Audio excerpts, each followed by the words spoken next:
¿Qué tal? Buenas tardes, bienvenidos, bienvenidas a esta tercera edición de Diputados TV. Aquí vamos a estar analizando lo que viene para este mes de febrero en sesiones extraordinarias y también repasando la jornada, ¿no? Lo importante que ha quedado del día de hoy. Pero le voy a dar primero el saludo a mis colegas, a mis compañeros que, bueno, nos van a ayudar a recorrer este análisis de 2 horas que tenemos por delante, porque estamos en sesiones extraordinarias y hay muchos proyectos que los diputados y las diputadas tienen que trabajar en las próximas horas. Así que, Melissa, Jofre, ¿cómo va? ¿Todo bien? Hola, Amanda, bienvenida. buenas tardes, gracias. Sí, bueno, vamos a estar repasando y hablando un poquito también de las definiciones que tiene que haber esta semana en cuanto a poner en marcha algunas de las comisiones que tienen que tratar los proyectos que incluye el temario de sesiones extraordinarias, que por el momento marchan bastante lento, sobre todo, bueno, por la situación que se dio en el bloque del Frente de Todos la semana pasada. Pero dicho esto, podría haber una reunión entre el oficialismo y la oposición y bueno, ya también acordar a ver cómo va a seguir la agenda. Y las comisiones que se van a definir ahora, porque tienen que trabajar algunos temas, no se definen absolutamente todas, pero sí las que están implicadas específicamente en los tratamientos que definió el presidente de la Nación a través de un decreto. José Di Mauro, bienvenido, buenas tardes, ¿cómo estás? Hola Amanda, gracias. Hola Meli. Sí, bueno, hoy estamos lunes otra vez, sí, y veremos a ver si... Por ahora sin novedades sí, en el sin frente. Novedades y con toda la expectativa de que, bueno, ahora sí, esta semana sí o sí tienen que conformarse comisiones, no todas, pero por lo menos que se vayan conformando para arrancar, porque si no los tiempos nos dan como para que se trate del amplio temario de extraordinarias. Con un escenario un poco más calmo ya, después de una semana con muchas turbulencias en el Congreso de la Nación, en la Cámara de Diputados sobre todo, porque luego de la semana pasada reacomodamientos de autoridades en el bloque oficialista, con la renuncia de Máximo Kirchner a la presidencia, su reemplazo a través de Germán Martínez, diputado de la provincia de Santa Fe, y la ratificación, digamos, ya de hecho, de las 2 otras integrantes de este equipo que va a llevar adelante la conducción del bloque oficialista, que es Paula Penaca como secretaria parlamentaria y Cecilia Moró como vicepresidenta, que por ahora, si bien pusieron a disposición sus renuncias, el bloque no se las ha aceptado, en definitiva, ¿no? Van a seguir trabajando. Sí, el nuevo presidente del bloque ya anticipó su decisión de contar con el mismo equipo. Habrá que ver, también habló, en su momento habló la vicepresidenta renunciante, Cecilia Moró, y dijo que, bueno, que iban a hablarlo esta semana a ver cómo quedaba conformado toda la conducción de esa bancada, que bueno, tuvo el cimbronazo hace apenas una semana. Sí. Fue eso, más o menos a esta hora, fue el impacto de esa noticia. Sí, a las 7:15 de la tarde, exactamente. En un rato, en una hora va a haber pasado justamente una semana, y también los reacomodamientos, ¿no? Porque en un punto toda esa información que se dio al principio de la semana con los cambios en la bancada oficialista, bueno, llevó a que Germán Martínez, en un nuevo rol, se tuviera que juntar y comunicar con cada uno de los 116 podemos decir, porque con Massa viene hablando bastante seguido, igual que con Máximo, con el resto de los diputados que integran los 118 del bloque. Él dijo que iba a comunicarse durante todos esos días, hasta el sábado seguramente, desde el miércoles ya lo dijo,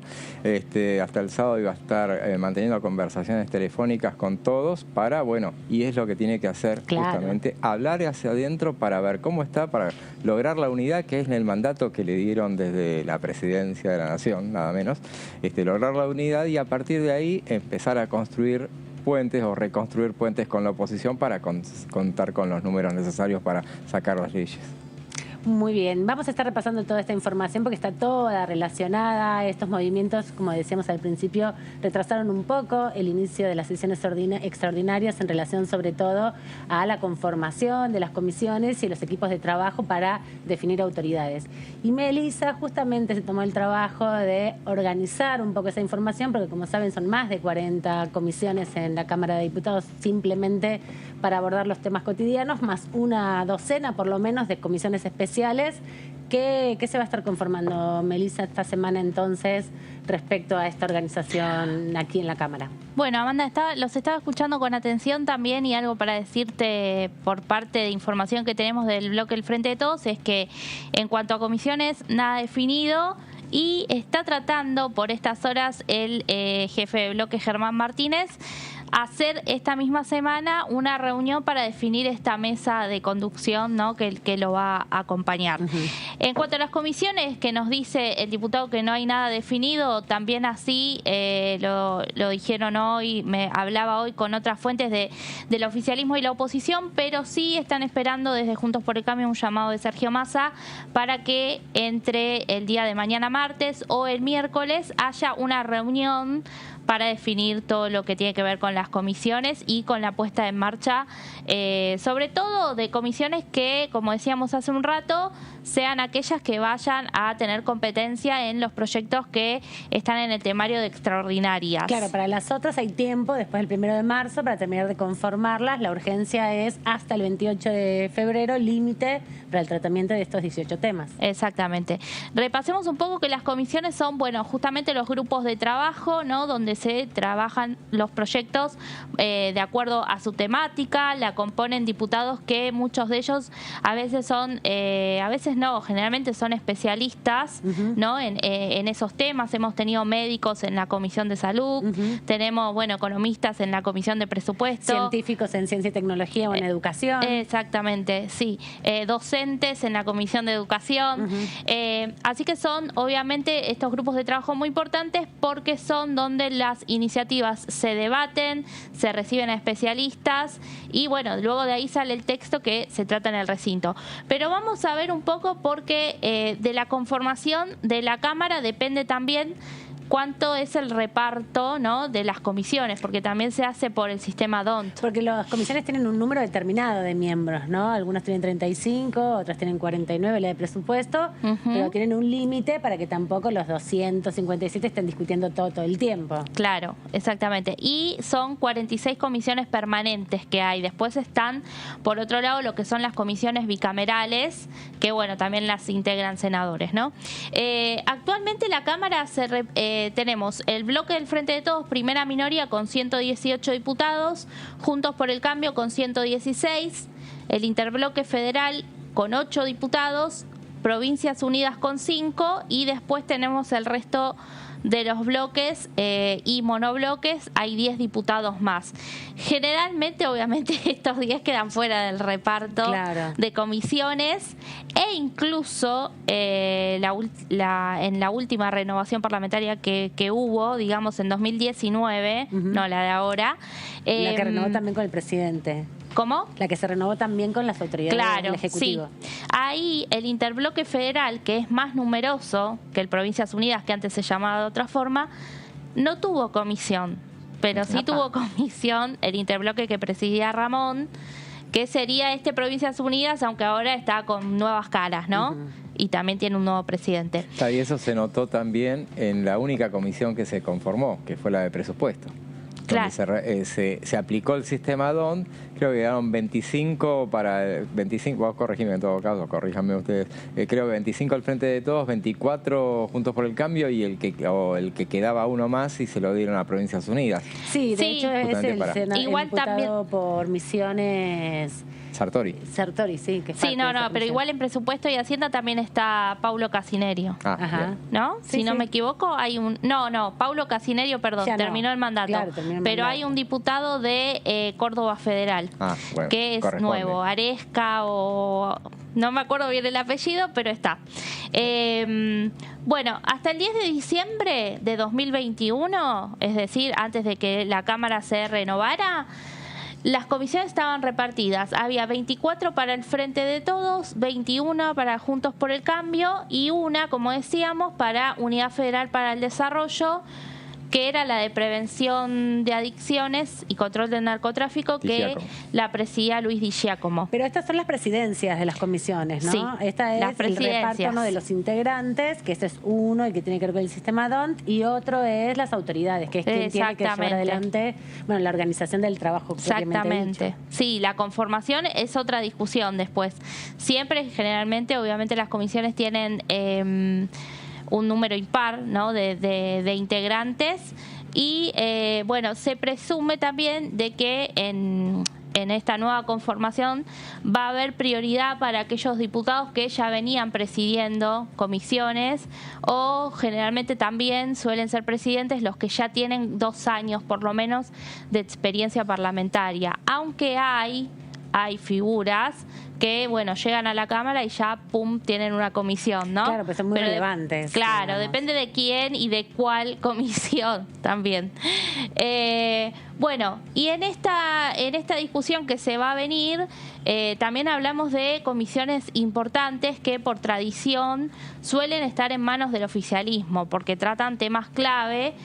Entonces, de esta manera, el oficialismo buscaría retener la que es la Comisión de Asuntos Constitucionales, que si uno ingresa a la página de diputados.gov.ar es la primera comisión que aparece en el listado. Legislación General, Relaciones Exteriores y Culto. En Asuntos Constitucionales teníamos como presidente al pampeano Hernán Pérez Araujo. En Legislación General a Cecilia Moró, vicejefa del bloque oficialista. Vamos a ver si continúa. Relaciones Exteriores y Culto, que está en manos de Eduardo Valdés. Educación, donde está la diputada entrerriana Blanca Osuna. Justicia, donde, bueno, hay un diputado del kirchnerismo ahí más duro, Rodolfo Tailade. Previsión y Seguridad Social, donde está Marcelo Casareto.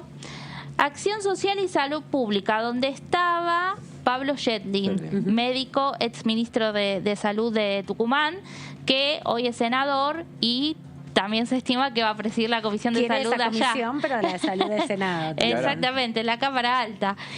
Así que ahí vamos a ver. Hay una médica tucumana que entró. Sí, también Goyán, que es un ministro de la provincia de Buenos Aires. Sí, pero a lo señora. mejor tucumano por tucumano.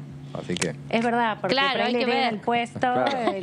Bueno, porque la diputada también era ministra en Tucumán y Yedlin también fue ministro en Tucumán cuando le tocó esa función. Sí, y vamos a ver, bueno, quién va a ser vicepresidente. Carmen Polledo, que era la vicepresidenta, tampoco está más porque venció su mandato. Pero Juntos por el Cambio, por ejemplo, tiene una figura destacada como Facundo Manes. Sí. Bueno, habrá que ver. Después también Legislación Penal, donde estaba como presidenta Carolina Gailard, y Juicio Político, donde estaba Josefina González. Juicio político es fundamental también para el oficialismo. Ahora vamos a repasar un poco qué comisiones tendrían que conformarse para tratar, como decimos, los proyectos que están incluidos en el temario de sesiones extraordinarias, que es el temario delineado por el Poder Ejecutivo. La ley de cannabis medicinal e industrial, que en diciembre pasado había tenido dictamen, o sea, estaba lista para tratarse en el recinto, pero bueno, después, obviamente, por las decisiones que hubo y las sesiones donde se abordaron solamente presupuesto y bienes personales, no entró y no se convirtió en ley, pero había tenido dictamen. Fue tratada en agricultura y ganadería, que también estaba en manos del oficialismo, y presupuesto y hacienda, que como decimos es la única hasta ahora conformada. Bueno, después tenemos el proyecto de movilidad sustentable, que ingresó hace poquito también. Podría pasar por recursos naturales y conservación del ambiente humano, transportes y presupuesto y hacienda. Área marina protegida bentónica de agujero azul. Este proyecto no llegó a un dictamen, pero sí hubo reuniones de comisiones, hubo plenario. Y hubo preferencia también varias veces en varias sesiones que se planteó también en términos de acuerdos políticos que se le diera preferencia a ese tratamiento. Es un proyecto de Graciela Camaño, pero también por lo que tiene como vínculo emocional con la zona en donde desapareció Lara San Juan, y una forma también de reparación a la memoria. También cerca de fin de año se planteaba como una preferencia, que es una posibilidad que plantean los diputados ante proyectos que tienen tanto consenso, ¿no? Sí, el oficialismo está a favor de este proyecto porque tenía la firma de Máximo Kirchner incluso, pero en una sesión de octubre se votó una moción de apartamiento del reglamento y resultó rechazada porque Juntos por el Cambio no acompañó y pedía una discusión más profunda. Así que eso quedó medio ahí, pero bueno, está incluido en el temario. Las comisiones que lo tratan son Relaciones Exteriores y Cultos, Intereses Marítimos, Fluviales, Pesqueros y Portuarios y Defensa Nacional. Ninguna de estas comisiones está conformada todavía. No, solo presupuesto. Después tenemos creación de universidades. Hay dos universidades que se buscan crear. Educación y Presupuesto y Hacienda serían las comisiones. Parques nacionales. También hay un parque, de los dos proyectos que hay un proyecto que ya tiene media sanción y hay otro que había tenido dictamen y bueno, cayó el dictamen, tiene que volver a firmarse. Tenemos las comisiones de Legislación General, de Recursos Naturales y Conservación del Ambiente Humano y Presupuesto y Hacienda. La Ley de Prevención y Control de la Resistencia Antimicrobiana. Bueno, esta pasa solamente por Acción Social y Salud Pública.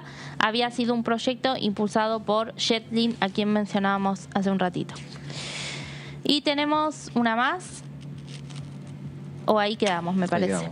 Ah, bueno, ahí estamos. Estas serían entonces comisiones que tratarían los proyectos que están en el temario. Siempre y cuando...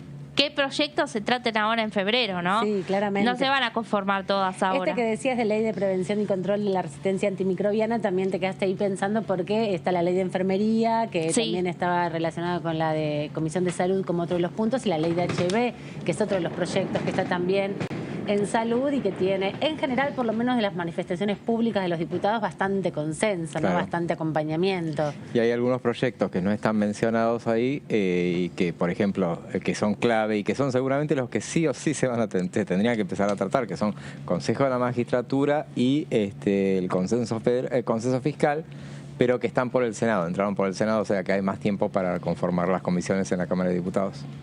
Todo esto vamos a seguir conversándolo, analizando cada uno de los proyectos. Hay algunos proyectos que también van ingresando en la Cámara, por más que los diputados y las diputadas estén ceñidos a trabajar en función a la agenda que planteó el presidente de la Nación a través del decreto reglamentario justamente que convoca las secciones extraordinarias, y uno de ellos tiene que ver justamente con el debate en torno a la despenalización de los consumos de estupefacientes, ¿no? Una discusión que principalmente vino en estos días asociadas a aquella noticia trágica y terrible que terminó con la vida de alrededor de 40 personas aquí en la zona de la provincia de Buenos Aires y la Ciudad Autónoma de Buenos Aires, vinculada a la cocaína adulterada. Y también ahí vemos hoy justamente las consecuencias que está teniendo también en la ciudad de Rosario. A partir de un proyecto que ingresó la diputada Karina Gailar, que es una de las diputadas del Frente de Todos que viene trabajando fuertemente por la desestigmatización del consumo de estupefacientes y sobre todo dando un debate en el Congreso sobre su criminalización y penalización,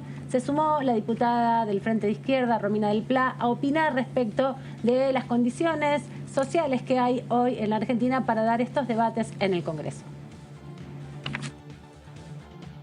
Por supuesto, por eso creo que tenemos que ver que estamos frente a un régimen social, económico, político que termina impulsando y protegiendo y a la vez que lleva a las personas a buscar estas salidas o que se le impongan estas salidas falsas, obviamente, ¿no? Porque, vuelvo a insistir, yo creo que en primer lugar lo que tenemos que colocar fuerte es que se ve un entramado muy serio en cómo avanza el negocio de las drogas y del narcotráfico en la protección estatal que esto tiene. No podría desenvolverse este crecimiento del narcotráfico si no hay protección policial, si no hay protección judicial y si no hay protección política. Vos fijate a qué velocidad de pronto sabían dónde era que se suponía que se había vendido y cómo en unos minutos pudieron armar un allanamiento cuando se tendría que haber evitado que estuviera esa venta, que estuvieran esos búnker, que estuviera ese negocio marchando, ¿no? Entonces, todo el tiempo estamos viendo denuncias de distintos lugares donde alguna investigación demuestra que un intendente de algún lado, que un jefe policial del otro y demás, pero no hay una verdadera investigación y desarticulación de estas bandas del delito organizado. Esto es lo primero que hay que apuntar. Lo segundo que tenemos que ver es que efectivamente cuando se trata de decir que persiguen, terminan persiguiendo a algún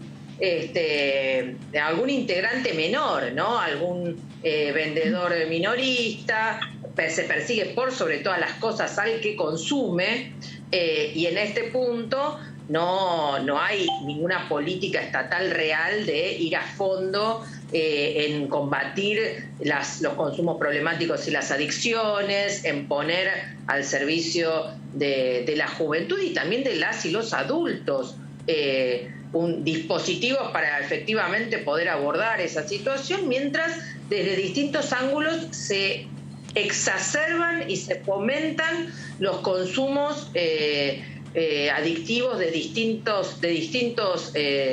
distintas cosas. Escuchábamos la reflexión justamente de la diputada Romina del Pla en relación a este debate que se instaló, como decíamos la semana pasada, producto de estas situaciones trágicas que se han vivido, terribles, con la muerte de alrededor de 40 personas por la cocaína adulterada. Y justamente, José, preparaste un resumen del proyecto que impulsa la diputada Aguilar. Claro, el proyecto fue presentado el mismo viernes, en pleno estallido de este tema. Estaba trabajando la diputada Carolina Aguilar junto a otros legisladores, estaban trabajando sobre esta cuestión y bueno, apuraron su presentación y bueno, enseguida lo conseguimos y lo analizamos acá de qué se trata esa iniciativa, que es despenalización del consumo personal de estupefacientes. El proyecto de Carolina Aguilar propone modificar el régimen penal de estupefacientes, que es la ley 23.737, y despenalizar el consumo personal de sustancias, consumo personal específicamente. El objetivo de este proyecto es descriminalizar a usuarios de sustancias y, cuando se trate de consumo problemático, abordarlo desde una perspectiva de salud pública. Claro, dejar ese paradigma que es el que está sobre la mesa y un poco también se tradujo en estos últimos días. Recordemos también con Chano Carpentier en su momento, cuando también hubo un tratamiento mediático principalmente, pero también una perspectiva y una mirada criminalizante sobre las personas consumidoras, usuarias de estupefacientes y no en relación a la salud pública. Claro. Claro, tal cual. ¿Sabés, Amanda, que el año pasado hubo todo un debate bastante largo en el Senado para hacer un proyecto que sea de reforma de la ley de estupefacientes? Hicieron como 5 jornadas con especialistas de todos los ámbitos y todos coincidían en que es necesaria reformar esa ley, sobre todo en línea con el fallo Arriola de la Corte Suprema de Justicia de 2009. Son fallos ya bastante, tienen sus años, ¿no? 2009, 2009 el Arriola, y el otro fallo que es Basterrica, que es de los 90, fines de principios de los 90, pero que trabajaban sobre el consumo de marihuana. Acá también se está hablando de otras sustancias, no solamente del consumo de marihuana, sino también de estupefacientes que son químicos en su gran mayoría, como por ejemplo procesados, ultraprocesados, como la cocaína. Claro, tal cual. Bueno, la diputada Aguilar expuso, hoy habló acá con diputados TV también. Vamos a escucharlo. Y en los argumentos que da, ella dice que tenemos que priorizar un abordaje desde el derecho a la salud de las personas usuarias de sustancias y no desde la persecución penal. Y bueno, su proyecto incluye la legalización del autocultivo de cannabis para uso personal. También se propone despenalizar la tenencia de estupefacientes con fines de consumo personal, aplicando la doctrina del fallo Arriola, como bien decíamos, de la Corte Suprema, y en línea con numerosos países que despenalizaron el consumo personal de todas las sustancias, tales como México, Portugal, España, Perú, Uruguay, Brasil, Colombia, Bélgica, Holanda y el estado de Oregón en Estados Unidos. Y la diputada dice también que hay que priorizar un abordaje desde el derecho a la salud de los usuarios y usuarias, no su penalización, porque ese paradigma ya demostró su fracaso en todo el mundo, sostiene. Dice, y bueno, el proyecto ajusta la política de drogas en relación al cannabis, otorgándole un estatus jurídico proporcional y comprensivo de su dimensión medicinal. Armoniza la ley penal con la protección de la salud pública y ley de salud mental, eliminando la criminalización y los tratamientos compulsivos que no cumplen y, por el contrario, obstruyen los objetivos de salud pública. También el proyecto de Carolina Aguilar despenaliza y trata de dar más certeza en la redacción a las personas usuarias de cannabis para la salud, acompañando los avances de la ley 27.350 y su decreto reglamentario. Y además tiene que ver con esa ley, la 27.350, que es la de cannabis medicinal, ¿no? La que empieza a trabajar ya una construcción más desestigmatizante sobre los efectos que puede hacer las sustancias, pero tomándola desde una perspectiva de aporte a la salud, ¿no? También a la medicina. De la que fue autora Carolina Gaylar, sí, justamente, también, cuando era presidenta de la Comisión de Salud en ese momento. Y justamente se despenaliza la siembra y el cultivo de cannabis para uso personal en este caso. Bueno, también se fija un umbral de dosis, esto es importante en cuanto a ver cuánto es tendencia personal. Claro. Hasta 40 gramos de flores y o semillas y la cosecha o cultivo de hasta 9 plantas de cannabis de efecto psicoactivo. También se obliga al sistema a hacer foco en que la persecución penal se oriente a la narcocriminalidad y el negocio ilegal de estupefacientes a escala y no a conductas privadas o que no significan un daño grave a la salud pública. Tiene que ver principalmente por todas estas denuncias que está habiendo en los últimos tiempos, sobre todo desde la aprobación de la ley de cannabis medicinal, de cultivadores que tienen a veces prescripción médica para la producción de su propio aceite o de algunos cultivadores solidarios, para el caso específico de la marihuana y del cannabis. No es lo mismo, en definitiva, el modelo y el proceso productivo en otras drogas, en drogas que tienen que ver con, como decíamos, procesos químicos. Recordemos todo el escándalo mediático también y social que hubo allá por el 2014 y 2015 con la efedrina, ¿no? Que es uno de las sustancias que se utiliza para las drogas químicas y para las pastillas, por ejemplo, ¿no? Hay ahí también la trazabilidad que tiene que hacer la ANMAT. Hay un entramado institucional que también tiene que intervenir para que haya un marco de legalidad que no sea ni estigmatizante ni tampoco promoción de los estupefacientes. Tal cual. El proyecto entonces reduce las penas de narcomenudeo cuando se trata de cannabis. Varios legisladores, seguramente me imagino, cuando sea el debate van a decir no hablemos de cannabis, hablemos de marihuana específicamente. Bueno, se excluye de responsabilidad criminal a médicos y profesionales que receten cannabis con destino medicinal, terapéutico y o paliativo a fin de evitar que la criminalización se contraponga a la ley de cannabis para la salud y su acceso. Y bueno, el proceso penal contra personas que consumen y pequeños eslabones, dice la diputada, de la cadena de comercialización no es efectivo para erradicar el narcotráfico, sostiene la diputada Gaylar, y sí para castigar a grupos sociales vulnerables como mujeres y personas trans en situación de extrema vulnerabilidad que ni se llevan las principales ganancias ni son quienes producen el daño en la salud pública a gran escala. Y bueno, este proyecto, vale decirlo, es acompañado por Mara Brauer, Mónica Macha, Blanca Osuna, Verónica Caliba, María Rosa Martínez, Carolina Jutrovic, Jimena López, Itaí Hackman, Mabel Caparrós y Lucila Massín, todos del Frente de Todos. Sí, no es la primera vez que se presenta un proyecto de estas características, ¿no? Hace muchos años se viene trabajando en relación justamente de la despenalización, primero el consumo principalmente con la experiencia, con el fallo de la Corte Suprema, el fallo Riola y Basterrica. Ya desde los 90 se viene trabajando en función de que no se persigan los consumidores, pero también lo que sucedió en los últimos años, y como bien decías, Meli, en el debate por cannabis medicinal, que fue en el 2017, que fue el más intenso, se habló mucho también de este tema, ¿no? De cómo, en definitiva, se corta el eslabón de la búsqueda del narcotráfico por los sectores más vulnerables, las mujeres que están muchas veces criminalizadas o presas por ser mulas, por el transporte o por ser las que venden, ¿no? En los barrios como forma también de subsistencia. Y ni que hablar la comunidad travesti trans, que está completamente criminalizada por esto. Sí, tal cual. Y además, Amanda, es interesante, obviamente, si se abre la puerta a este debate. El año pasado ya Alberto Fernández había hablado, ¿no?, de la legalización de la marihuana específicamente, y después se mezclaron un poco los tantos, porque cuando se envió la ley de cannabis medicinal e industrial, algunos pensaban que apuntaba a eso, no apunta a eso, no es lo mismo. Pero bueno, sí es algo por lo cual el presidente se ha manifestado a favor, y hay varios referentes, como vemos, del oficialismo que lo impulsan y reimpulsan año tras año.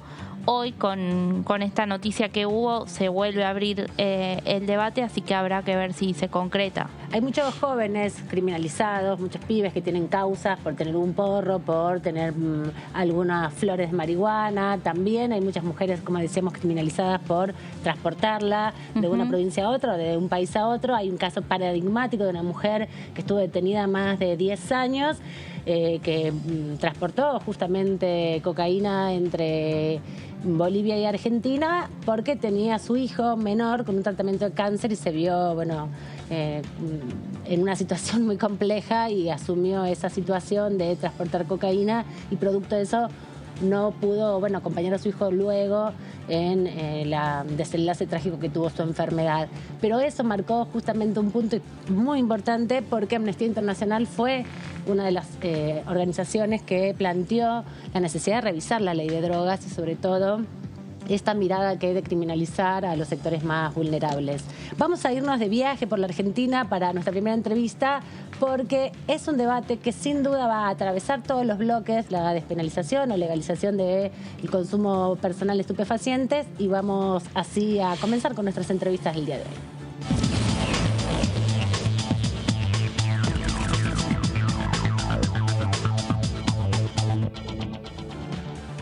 Le damos la bienvenida a la diputada Landricini de Río Negro, que si bien sabemos que ella es especialista en temas económicos, me parece importante que también desde el sur de la Argentina, desde la provincia de Río Negro, y además su trayectoria como referente y docente universitaria, le debe dar también muchas instancias para poder pensar este debate.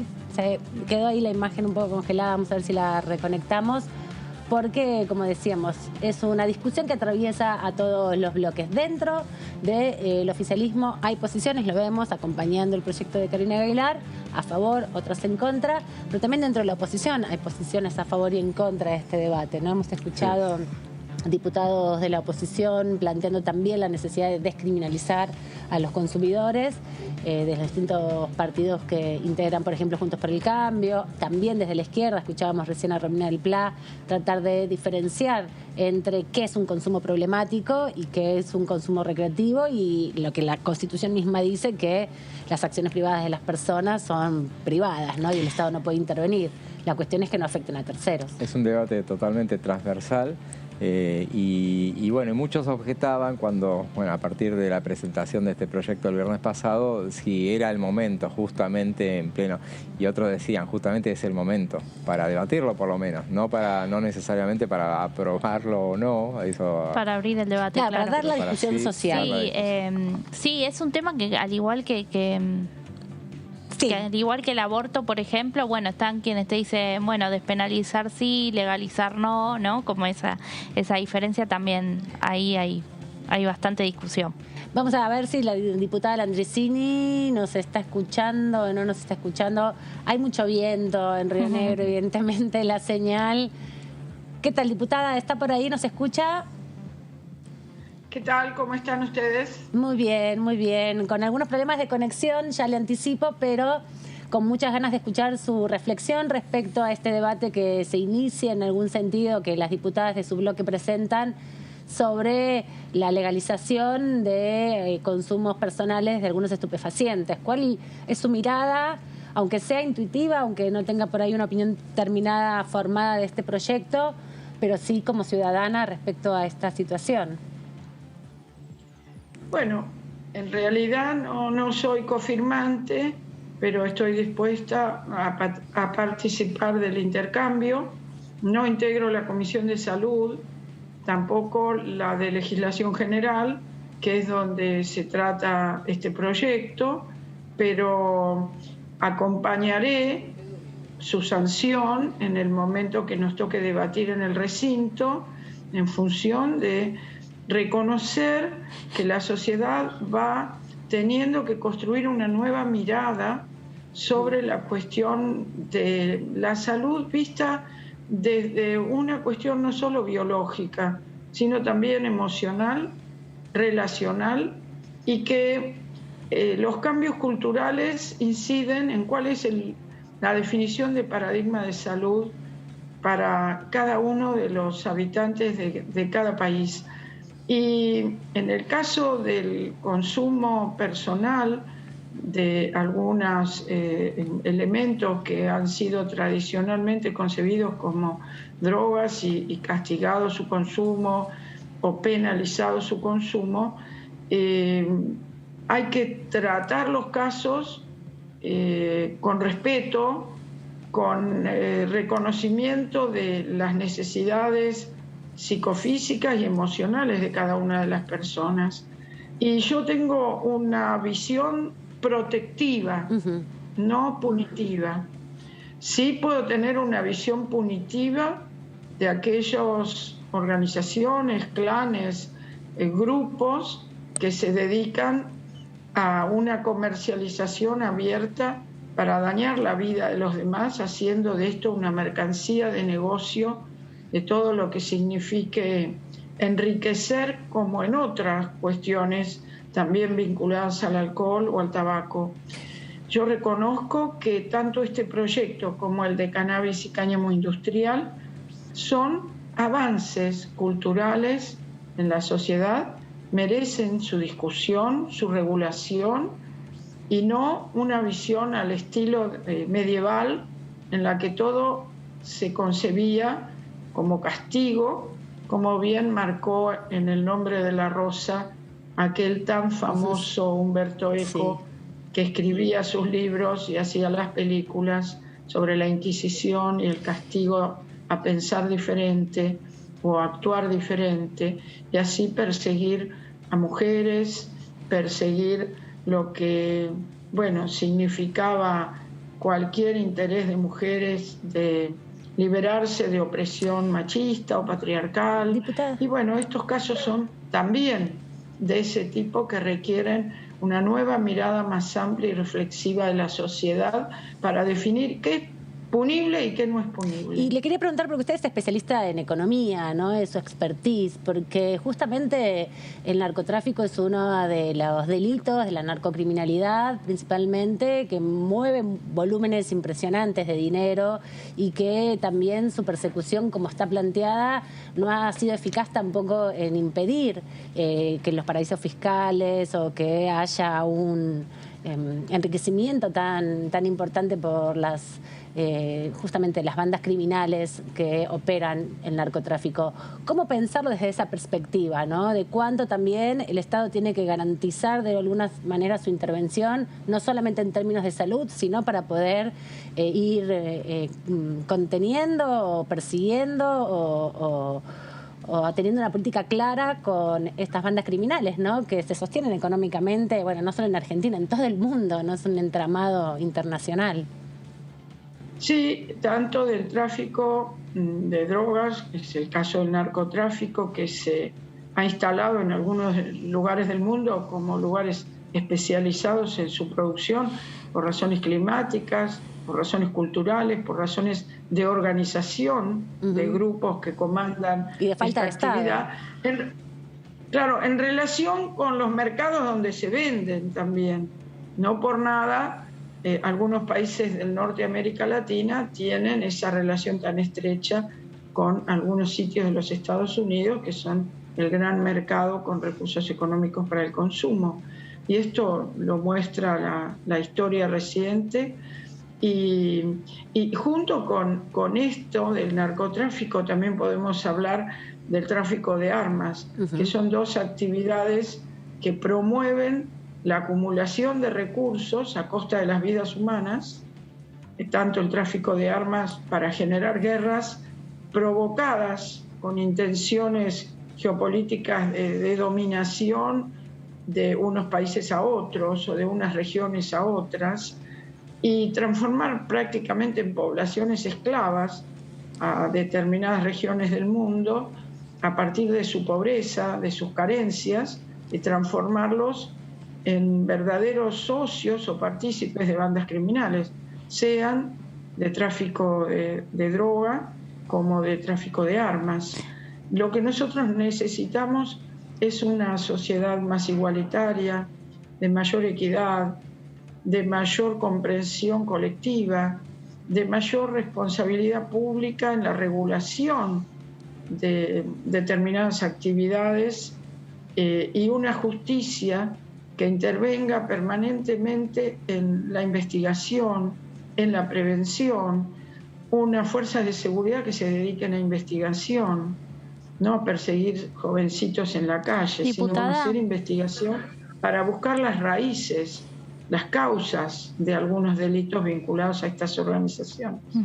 ¿Qué tal? Melissa Jofre la saluda. Y quería consultarle, Buenas tardes. En base a que, bueno, obviamente es un debate transversal, como decía Amanda, a todos los bloques, ¿no? El tema de la despenalización y legalización de las drogas. ¿Cree usted que, porque hay otra parte que está demandando también que haya leyes en cuanto a más atención del Estado para con quienes tienen, adicciones, y se está reclamando bastante, lo vimos, ¿no? En todo este caso de la cocaína adulterada, con varias madres que solicitaban esa ley que falta o ese apoyo. Eso se podría quizás tratar en conjunto, así como fue, no por comparar, pero como fue con el tema del aborto y por otro lado la ley de 1000 días. Deberíamos trabajar seriamente desde la regulación pública para, digamos, fortalecer, consolidar dentro de lo que son los presupuestos de salud acciones entre las jurisdicciones nacionales, provinciales y municipales, los planes de prevención, los planes de contención y también, digamos, se requiere una mayor responsabilidad en el sistema educativo para contener comportamientos estigmatizantes de las personas, de los jóvenes, de las jóvenes, una educación que sea más respetuosa de las diferencias, que promueva valores solidarios, valores de cooperación, valores de rescate de aquellos que por circunstancias familiares, personales o por carencias afectivas o materiales o educativas puedan verse, o de ingresos, empujados a quedar en un circuito de distribución a cambio de algunas monedas o a cambio de financiar su propio consumo, y que así como en muchos delitos los más jovencitos o los casi niños son atraídos como mano de obra barata de muchas de estas organizaciones, ocurra también con el tema de los estupefacientes, para transformarse en verdaderos distribuidores, vendedores por unos pesos, para garantizar su sobrevivencia. Creo que necesitamos más actividad colectiva educativa, más protección de la niñez y de la adolescencia, que es una educación doble turno, una educación que incorpore la música, la gimnasia, las actividades deportivas, no de una competencia cruel, sino de una competencia sana, actividades de expresión, teatrales, musicales, actividades que en los barrios, que en las ciudades, deben ser financiadas por el Estado, no solamente poder participar de ellas quienes tienen dinero y tienen resueltas otras necesidades básicas. Diputada, porque esa alegría de tener actividades recreativas desde niños es curativa, es estimuladora, es generar buenas amistades, es generar buenas redes, buenas relaciones en los barrios, en las ciudades, en los colegios. En alguna época lo hacían las escuelas religiosas, corresponde que lo hagan las escuelas públicas, no que se haga por una beneficencia. Esto debe ser público, debe ser estatal, debemos tener el orgullo y el compromiso de financiarlos con un presupuesto público. Diputada, José Di Mauro la saluda, ¿cómo le va? Buenas tardes. La traigo a extraordinarias ahora. Usted mencionaba recién el tema de la justicia, hizo hincapié en ese detalle, y a propósito de eso no quería dejar pasar el tema. Hay uno de los temas más urgentes de extraordinarias, me parece, que es la conformación del nuevo Consejo de la Magistratura. ¿Qué cree que es lo que va a pasar y cuál es su postura al respecto? Bueno, es necesario aumentar los miembros para tener una mayor representatividad de los actores legislativos, como también de los actores académicos y de los actores profesionales. Creo que se requiere una justicia transparente, una participación más abierta de quienes son los responsables de las elecciones de jueces y también una participación que incorpore las distintas jurisdicciones y territorios del país, porque esto nos compete a todos y a todas.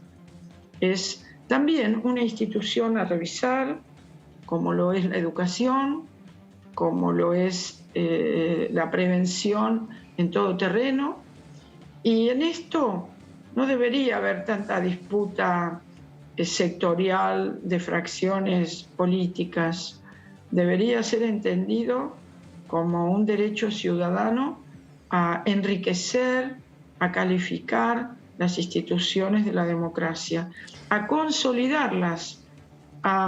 Mire, yo recuerdo cuando salimos de la dictadura militar, del proceso de reorganización, había mucha militancia juvenil pugnando por construir las instituciones de la democracia de manera más abierta, más representativa. Hay muchas asignaturas pendientes que quedaron de esa época y algunas de esas tienen que ver con el Poder Judicial. Otras tienen que ver con los medios de comunicación, por ejemplo. Diputada, hoy la Mesa Nacional de Juntos por el Cambio expresó, su propuesta de que quiere que el presidente de la Corte Suprema de Justicia sea también quien presida el Consejo de la Magistratura. Esto no es algo que está planteado en el proyecto oficial. ¿Qué piensa usted al respecto? Bueno, tendríamos que discutirlo con los compañeros de nuestra bancada. Yo no integro las comisiones vinculadas a legislación general o penal, de manera que debo conversar con ellos esta modificación que está sugerida desde otra fuerza política y ver los pros y los contras de esa propuesta y debatirlo con madurez y después, llevado a la Cámara, ver cuáles son las posiciones mayoritarias y yo me inclinaré por apoyar la posición mayoritaria de mi bloque. Diputada, ¿y cómo ve este debate del Consejo de la Magistratura aquí en la Cámara? Bueno, con las modificaciones que tuvo su bloque principalmente, con la conducción ahora de Germán Martínez, ya que, primero, hay una resolución de la Corte Suprema que pone un límite al tiempo que tienen para discutir una nueva ley.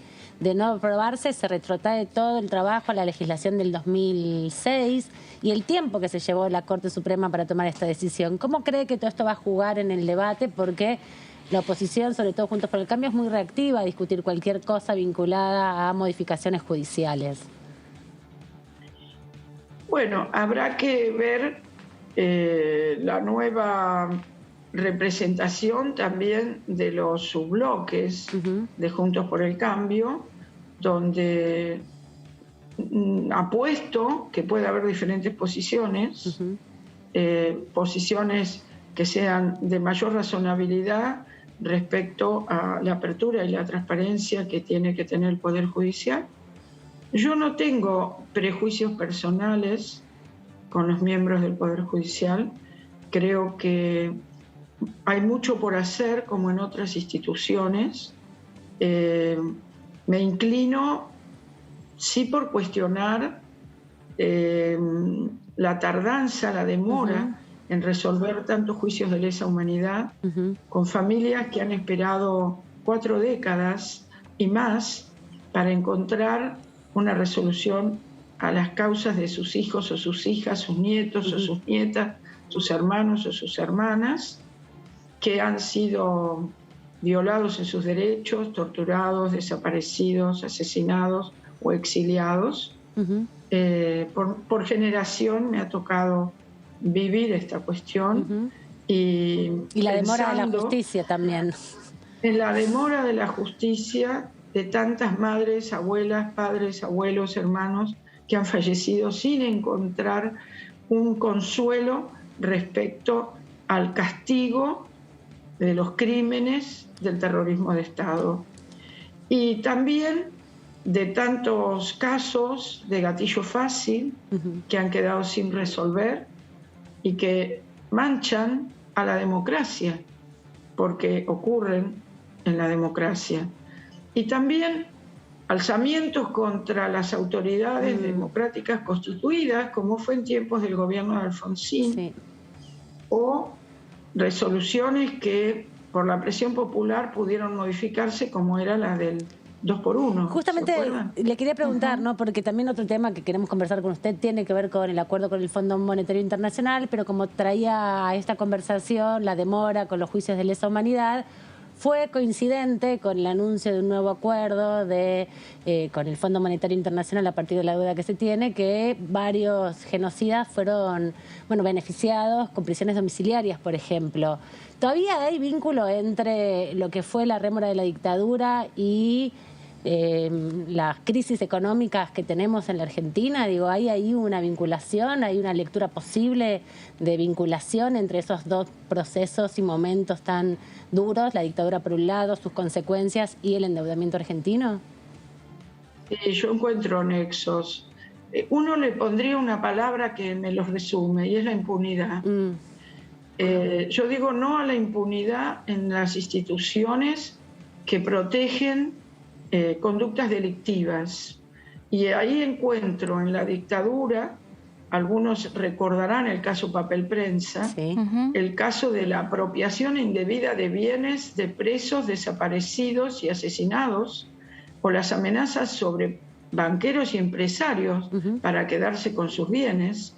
Y esto ocurrió, y hay causas, y también hay complicidades de algunos sectores empresarios con la persecución de delegados gremiales de determinados sectores productivos, como el automotriz o el gráfico o el azucarero. Estos son casos que están en la justicia, por eso los nombro.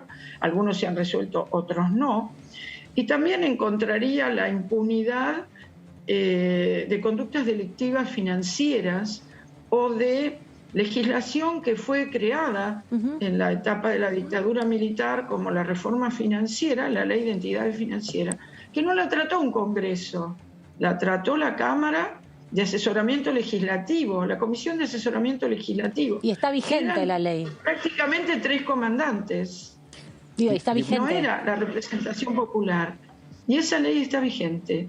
Esa ley debe ser anulada y debe ser reelaborada, porque es parte de la serpiente que genera veneno sobre el sistema financiero de la Argentina y ha generado protección e impunidad.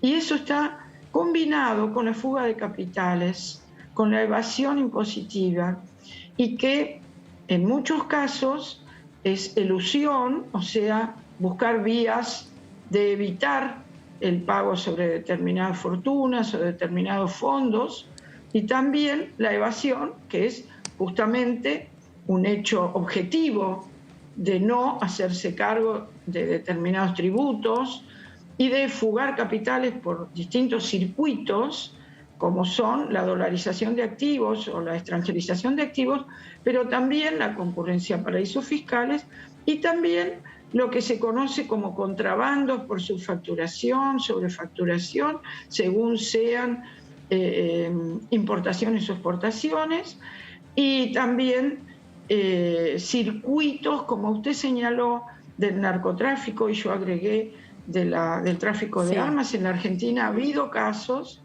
y hay fortunas que están invertidas también en pozos inmobiliarios o en grandes proyectos inmobiliarios que después se subdeclaran o se declaran como baldíos para seguir teniendo valores fiscales muy inferiores a los de mercado, Todo esto es una red delictiva.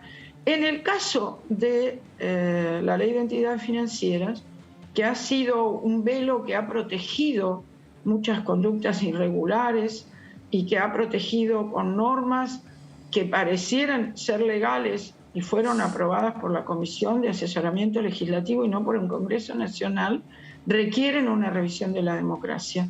Hemos revisado muchas leyes, debemos revisar muchas otras.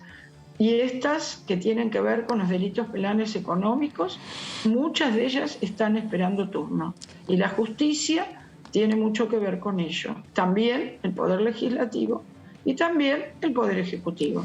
Nos quedamos con muchas ganas de conversar varios temas más porque sabemos que es especialista en economía, pero bueno, el tiempo aquí es un poco corto, por eso la vamos a invitar nuevamente y también convocarla cuando esté aquí en Buenos Aires, a ver si podemos tener la oportunidad de tenerla en el estudio, porque bueno, la materia económica, sus diferentes dimensiones, nos afecta a todos y a todas y es muy necesario conocer los detalles y las perspectivas que tienen los diputados. Así que por un lado agradecerle este rato, pero por otro lado también comprometerla para que pueda venir a sentarse aquí al estudio y conversar un poco más en profundidad con nosotros.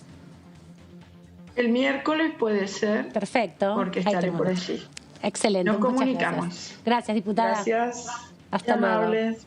Bueno, ahí Juan, tenés que tomar nota, si está el miércoles por acá, nos tomamos un rato y le pedimos que venga, porque sé que José se quedó con muchas preguntas, Melissa también, y obviamente yo también, para preguntarle cosas sobre, bueno, el endeudamiento, sobre el proceso de acuerdo con el Fondo Monetario, sobre la inflación, ¿no? Y muchas discusiones que están hoy en la mesa y especialistas en economía. Pero bueno, fuimos por temas que también son de interés. Son muy necesarios. No todo es el fondo. No todo es el fondo.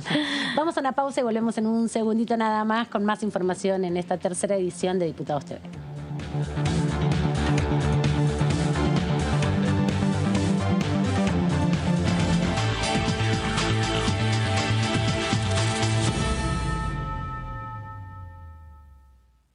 ¿Qué es tener tu casa propia? ¿Es tener un título que diga que es tuya? Sí, pero es más que eso. Es saber que vos y tu familia van a tener un lugar al que puedan llamar casa. Y a partir de ese momento, todo cambia. Los mates van a tener un sabor único. Las pastas van a ser más ricas que nunca. Y las noches en familia, más divertidas. Por eso lanzamos Casa Propia, un plan nacional de vivienda para que cada argentino y argentina pueda tener su casa. Conoce más en argentina.gov.ar/Casa Propia.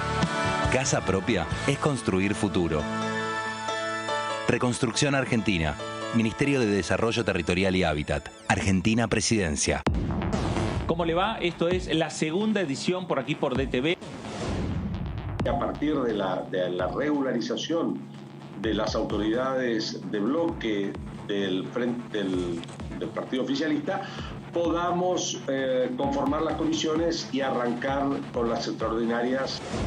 La oposición ha marcado claramente de que va a acompañar si nosotros desde el bloque, del Frente de Todos, apoyamos el acuerdo con el Fondo Monetario. El tema del acuerdo con el fondo es uno de los temas que nos preocupan porque es uno de los temas candentes y que sabemos que tiene que pasar por el Congreso. De lunes a viernes. Cuando la vi, dije, este gato lo quiero tener, lo quiero cuidar. La vi a Pope, que era más chiquita que un gato. Como vivo en departamento, eso me pareció buenísimo y llegó a nuestra familia. Apenas llegó, ya generaron un vínculo muy lindo. Están ellos buscándose mutuamente todo el tiempo. Teníamos que hacer cargo de la vacunación, de la desparasitación, de la castración. Así que nada, asumimos esa responsabilidad. Hacer que todo sea más lindo, más feliz, un ambiente más cariñoso. Fue él y es él. Van a estar agradecidos de por vida. Protenencia. Buenas prácticas para la adopción responsable de perros y gatos sin hogar, porque la amistad no se compra. Conoce las 5 premisas básicas de la adopción responsable entrando en www.argentina.gov.ar/protenencia. Argentina Unida. Argentina Presidencia. Yo no vengo a reemplazarlo a Máximo porque Máximo es absolutamente irreemplazable en nuestro bloque. Yo soy absolutamente consciente de mis fortalezas y de mis debilidades. Me parece que nuestro bloque tiene, voy a utilizar un término para que se entienda bien, disputar mucho más la comunicación. De lunes a viernes. Mis viejos no tuvieron una vida fácil y siempre se esforzaron para que yo tenga una vida mejor. Mi sueño es tener una casa y una familia. Y por eso, que hoy tengo mi trabajo, siento que estoy cada vez más cerca de lograrlo. Yo creo que la asignación universal por hijo fue parte de mi vida y de mi camino hasta acá. Soy técnico electrónico y trabajo en la central hidroeléctrica de Cinco Saltos. Asignación universal por hijo, igualando oportunidades. ANSES. Reconstrucción Argentina. Argentina Presidencia. Entonces creo que empieza una etapa ¿cómo nueva. les va? Bienvenidos. Necesitamos un hombre combinación o en reformas que tengamos que hacer en el Congreso, vamos a estar de acuerdo. Entonces creo que empieza una etapa nueva. Consenso. Necesitamos un hombre como él. Lo importante son la posibilidad de que entre los sectores moderados de quienes tienen las decisiones políticas en el país podamos ir acompañándolos mutuamente. La posibilidad de que entre los sectores moderados de quienes tienen las decisiones políticas en el país Mi nombre es podamos ir Perla acompañándolos y tengo la suerte de mutuamente. poder estudiar para trabajar de lo que más me gusta, que es cuidar y acompañar a otras personas. Y aunque mi nombre es Perla y tengo la suerte de poder estudiar para trabajar de lo que más me gusta, que es cuidar y acompañar a otras personas. Soy estudiante de enfermería de la Universidad Nacional de Avellaneda. Asignación universal por hijo. Asignación universal por hijo, igualando oportunidades. Hoy soy ANSES. estudiante de enfermería de la Universidad Nacional de Reconstrucción Avellaneda. Argentina.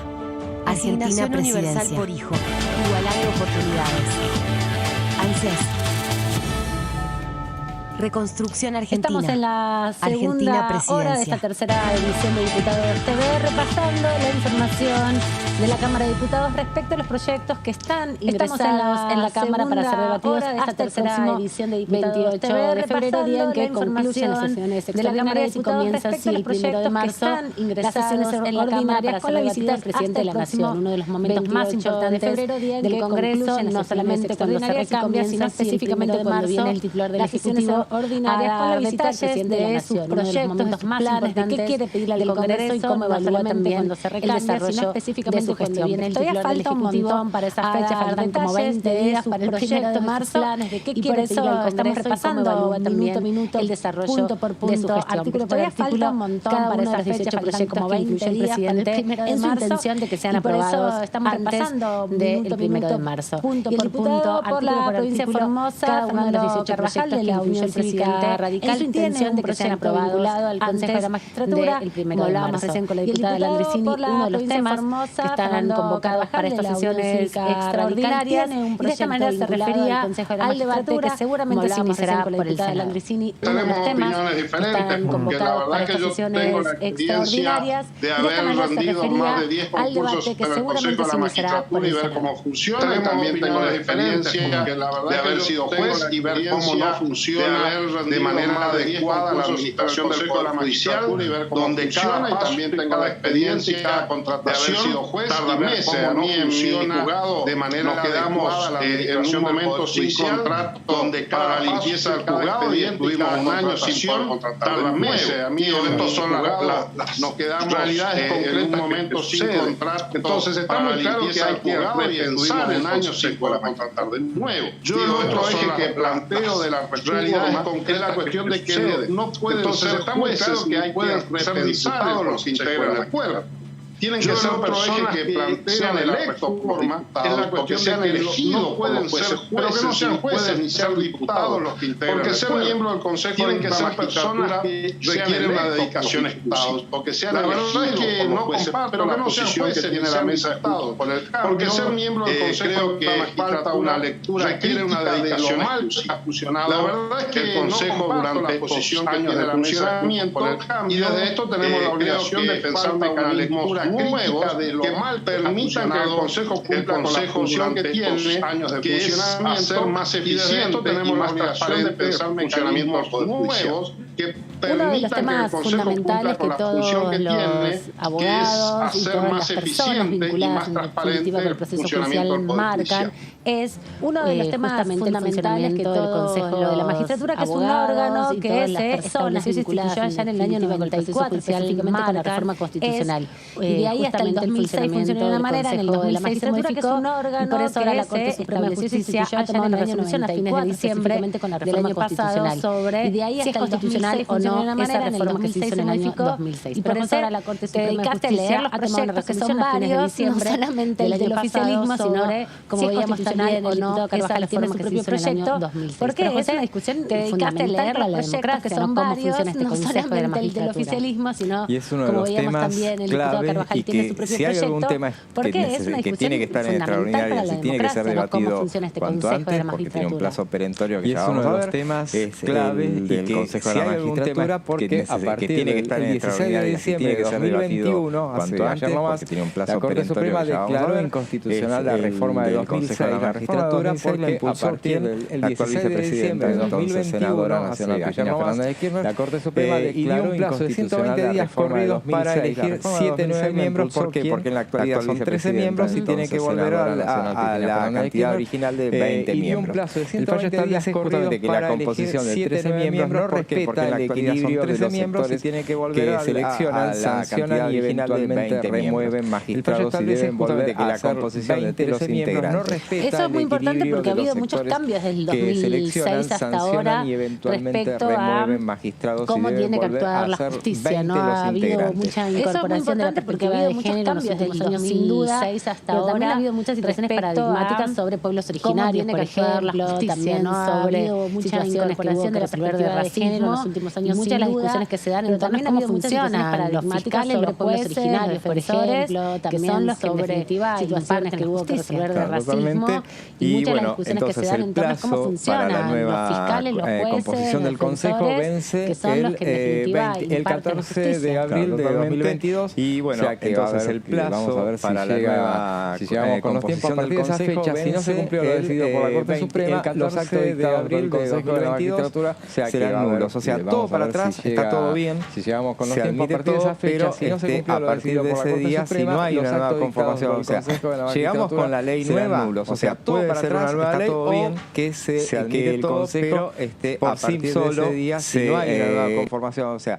llegamos con la ley nueva, o sea, puede ser una nueva ley o que el Consejo por sí solo se incorpore a los 7 miembros y llegar a los 20 necesarios. Esa es la composición actual. Vamos a ver la composición actual, que son 3 jueces, 2 abogados, 4 legisladores por la mayoría, 4 por la minoría, 2 por la minoría, 1 académico y 1 representante del Poder Ejecutivo.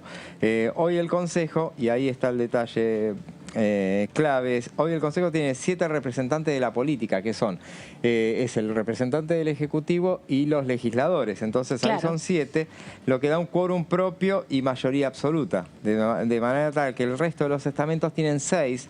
Entonces ahí está lo que dice la Corte Suprema, que no equipara esa mayoría que tiene la política. Lo que busca es que la política no pueda, por su propia articulación y su propia dinámica, constituir una mayoría propia, ¿no? Que siempre tenga que haber incluidos para la mayoría otros sectores que no sea la política oficialista u oposición, ¿no? Porque este número se hace sumando también a los opositores, no solo al oficialismo.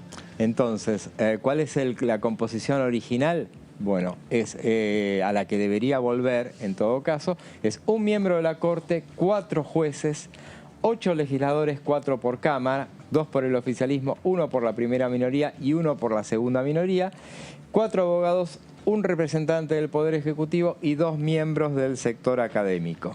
Esa es la composición original. Ahora, en los días previos a que saliera el fallo de la Corte Suprema, que dictando la inconstitucionalidad que ya se veía venir, entonces el Poder Ejecutivo envió al Congreso un proyecto que amplía de 13 a 17, no necesariamente. Ahora, está mal que sean 17 y no 20, como dice el Consejo de la Magistratura, la Corte Suprema. No importa, porque la ley puede decir lo que establezca el Congreso, el Poder Legislativo. Si no necesariamente obliga a que vuelvan a ser 20, sino que tienen que romperse, digamos, en cierto sentido, esa mayoría que se da de quienes son electos, bueno, cada 2 años en las elecciones. Eso es. Entonces, ampliaría, según el proyecto del Poder Ejecutivo, de 13 a 17 miembros, el número de integrantes del Consejo. Suman un juez, 2 abogados, un académico o científico, al menos, y aparte, un detalle importante es, al menos la mitad de los cargos deberán ser ocupados por mujeres. En la actualidad, parece, si hay una, está Graciela Camaño. Pero está Camaño, estaba Nessa Siley, en representación de la política, digamos, de la Cámara de Diputados, porque después de los representantes, y no sé si también hay una senadora, ahora estoy pensando. María Pilati Vergara, sí. Pilati Vergara. Son 3 de los que aportan la cuota de género, en definitiva es el Poder Legislativo. Congreso, sí. Ajá. Bueno, ahora bien, esos son los proyectos que hay. Ahora vamos a la otra. Bueno, entonces quedaría así, 4 jueces, ahora son 2, 6 legisladores. Eso según el proyecto del Poder Ejecutivo, 6 legisladores. Eso se mantendría porque hoy también son 6. Claro, 3 por Cámara, 2 por cada bloque mayoritario y 1 por la primera minoría. 4 abogados, ahora son 3, un representante del Poder Ejecutivo y 2 académicos y o científicos. Ahora, bueno, hasta ahí llegamos con el Poder Ejecutivo. Vamos a los proyectos de la oposición, que hay unos cuantos, y son: el proyecto de Mario Negri propone volver a la antigua composición de 20 miembros con el titular de la Corte presidiendo el Consejo. Un representante del Poder Ejecutivo, 4 senadores nacionales, 2 por la bancada más numerosa, 1 por la segunda y 1 por la tercera, 4 diputados, 2 por la más numerosa, bueno, igual la misma composición respecto de la Cámara Alta. Esa es la idea. Y además serían 4 representantes de los abogados, 2 por la Ciudad de Buenos Aires, 1 y 2 por el interior, 2 representantes del sector académico, en todos los casos respetando también la paridad de género. Y acá los jueces, el programa, los proyectos de Negri incorpora también jueces de las asociaciones de magistrados de las provincias, claro, no solamente la ciudad autónoma. Claro, un carácter más federal. Y además porque también se sienta mucho en la ciudad de Buenos Aires porque está principalmente el Foro Federal, que representa los delitos federales, entonces esa excusa viene bien para que haya monopolio porteño. Así es. Bueno, además el proyecto de Negri reduce de 3 a 1 año el plazo máximo para tramitar una denuncia contra un juez. O sea, si la Comisión de Disciplina no logra avanzar en ese transcurso de 1 año, el Pleno debe tratarlo directamente. Está bueno eso, ponerle un plazo a los procesos disciplinarios que muchas veces no llegan a concluirse. Y no pase lo que pasa hasta ahora, que se duermen las causas, es la mejor manera de salvarlo. El proyecto de Pablo Tonelli, que él es integrante del Consejo de la Magistratura, y él propone elevar a 14, o sea, es más o menos parecido a como está en la actualidad. A 14 el número de integrantes. Uno más agrega, digamos. Sí, y es sumando a un representante de la Corte Suprema. Incorpora como novedad la posibilidad de que cada estamento represente, no formen parte del mismo. El representante electo por el estamento desempeñará exclusivamente ese cargo sin superponerse con otra función. O sea, tiene que tener carga exclusiva. Ajá. ¿Y cómo haces con la política ahí entonces? Digo, los diputados que dejan de venir en las sesiones. Que no sean los diputados necesariamente, sino que designen que los diputados designen otros integrantes, digamos. Sí, y cuando veamos el proyecto, por ejemplo, el diputado Carvajal, también está muy de acuerdo con ese detalle. Por ejemplo, que sean exdiputados, exsenadores o asesores o algo así, pero que estén en representación porque es clave que tenga dedicación exclusiva. Sí, pero yo ahí me pregunto, no digo para poner también parte del debate, pero si la representación, por ejemplo, de los abogados los votan los propios abogados, ¿no? En las asociaciones de abogados, seguramente cuando se vota cada 4 años, se decidirá ahí en el Consejo de Abogados quiénes van a representar el Consejo de la Magistratura. Lo mismo pasa con las carreras universitarias vinculadas a las ciencias del derecho. De todas las carreras de derecho, abogacía que el país, en el Consejo Interior Universitario designan a uno. Pero acá, si designan a alguien que no sea diputado, claro, es como extraño, ¿no? Porque se supone que el diputado está votado por el pueblo. Sí, se supone que la representación es del diputado. Sí, claro. Entonces, pero bueno, eso es un problema que tienen que resolver ellos. Que tendrán que resolver ellos, pero bueno. Y también dice Tonelli que los miembros del Consejo de la Magistratura no pueden tener tampoco otra profesión que la de abogado. Y actualmente se requiere para los consejeros las condiciones exigidas para diputado nacional. Y Tonelli quiere que se exijan las mismas condiciones que para ser juez de primera instancia. Wow. O sea, ser argentino, abogado graduado en la Universidad Nacional, tener 4 años de ejercicio de la profesión y 25 años de edad. Wow, eso también lo que hace es limitar a otras profesiones. Hubo mucha discusión, me acuerdo cuando Tonelli tuvo su discusión con Marcos Clery por quién tenía que ocupar o no por la mayoría en el 2016-2017, ¿no? La presidencia. Porque no era abogado. Claro, por la profesión justamente, ¿no? Si solo tenían que ir abogados a definir sanciones sobre los jueces, que en definitiva hay un saber técnico, pero hay una incidencia sobre la población, ¿no? Un senador sanjuanino, Godoy. Ruperto era, Ruperto Godoy. Claro, que lo sacaron por eso, por no ser abogado. Claro. Justamente. Fue toda una polémica. Claro, pero es una discusión, ¿no? Porque, bueno, digamos, el Consejo de la Magistratura no tiene un asesoramiento técnico ni una revisión técnica sobre los jueces y sobre su desempeño, ¿no? No es sobre lo técnico, es más que nada sobre si han o no, si cumplen o no, por ejemplo, o tienen conocimiento sobre género, si han cumplido o no con sus fallos acorde a la Constitución, pero no necesariamente hay un saber técnico que evaluar. Claro. Ahora vamos al proyecto de Fernando Carvajal, que es a quien escuchábamos recién, diputado de la UCR de Formosa, y él se mostró muy crítico de los otros proyectos del Juntos por el Cambio, y él sugiere, miremos el detalle, o sea, lo quiere más chico. Él estuvo acá en Diputados TV y él hablaba de que no tiene que ser tan masivo. O sea, en lugar de elevar a 20 la composición, él quiere reducirla a los que faltan ahora. O sea, 7 miembros solamente. Un representante de los jueces, un representante de los abogados, 3 representantes de la Cámara de Diputados de la Nación, 1 del ámbito académico científico, un consejero popular representante de directo de la ciudadanía. ¿Qué falta ahí?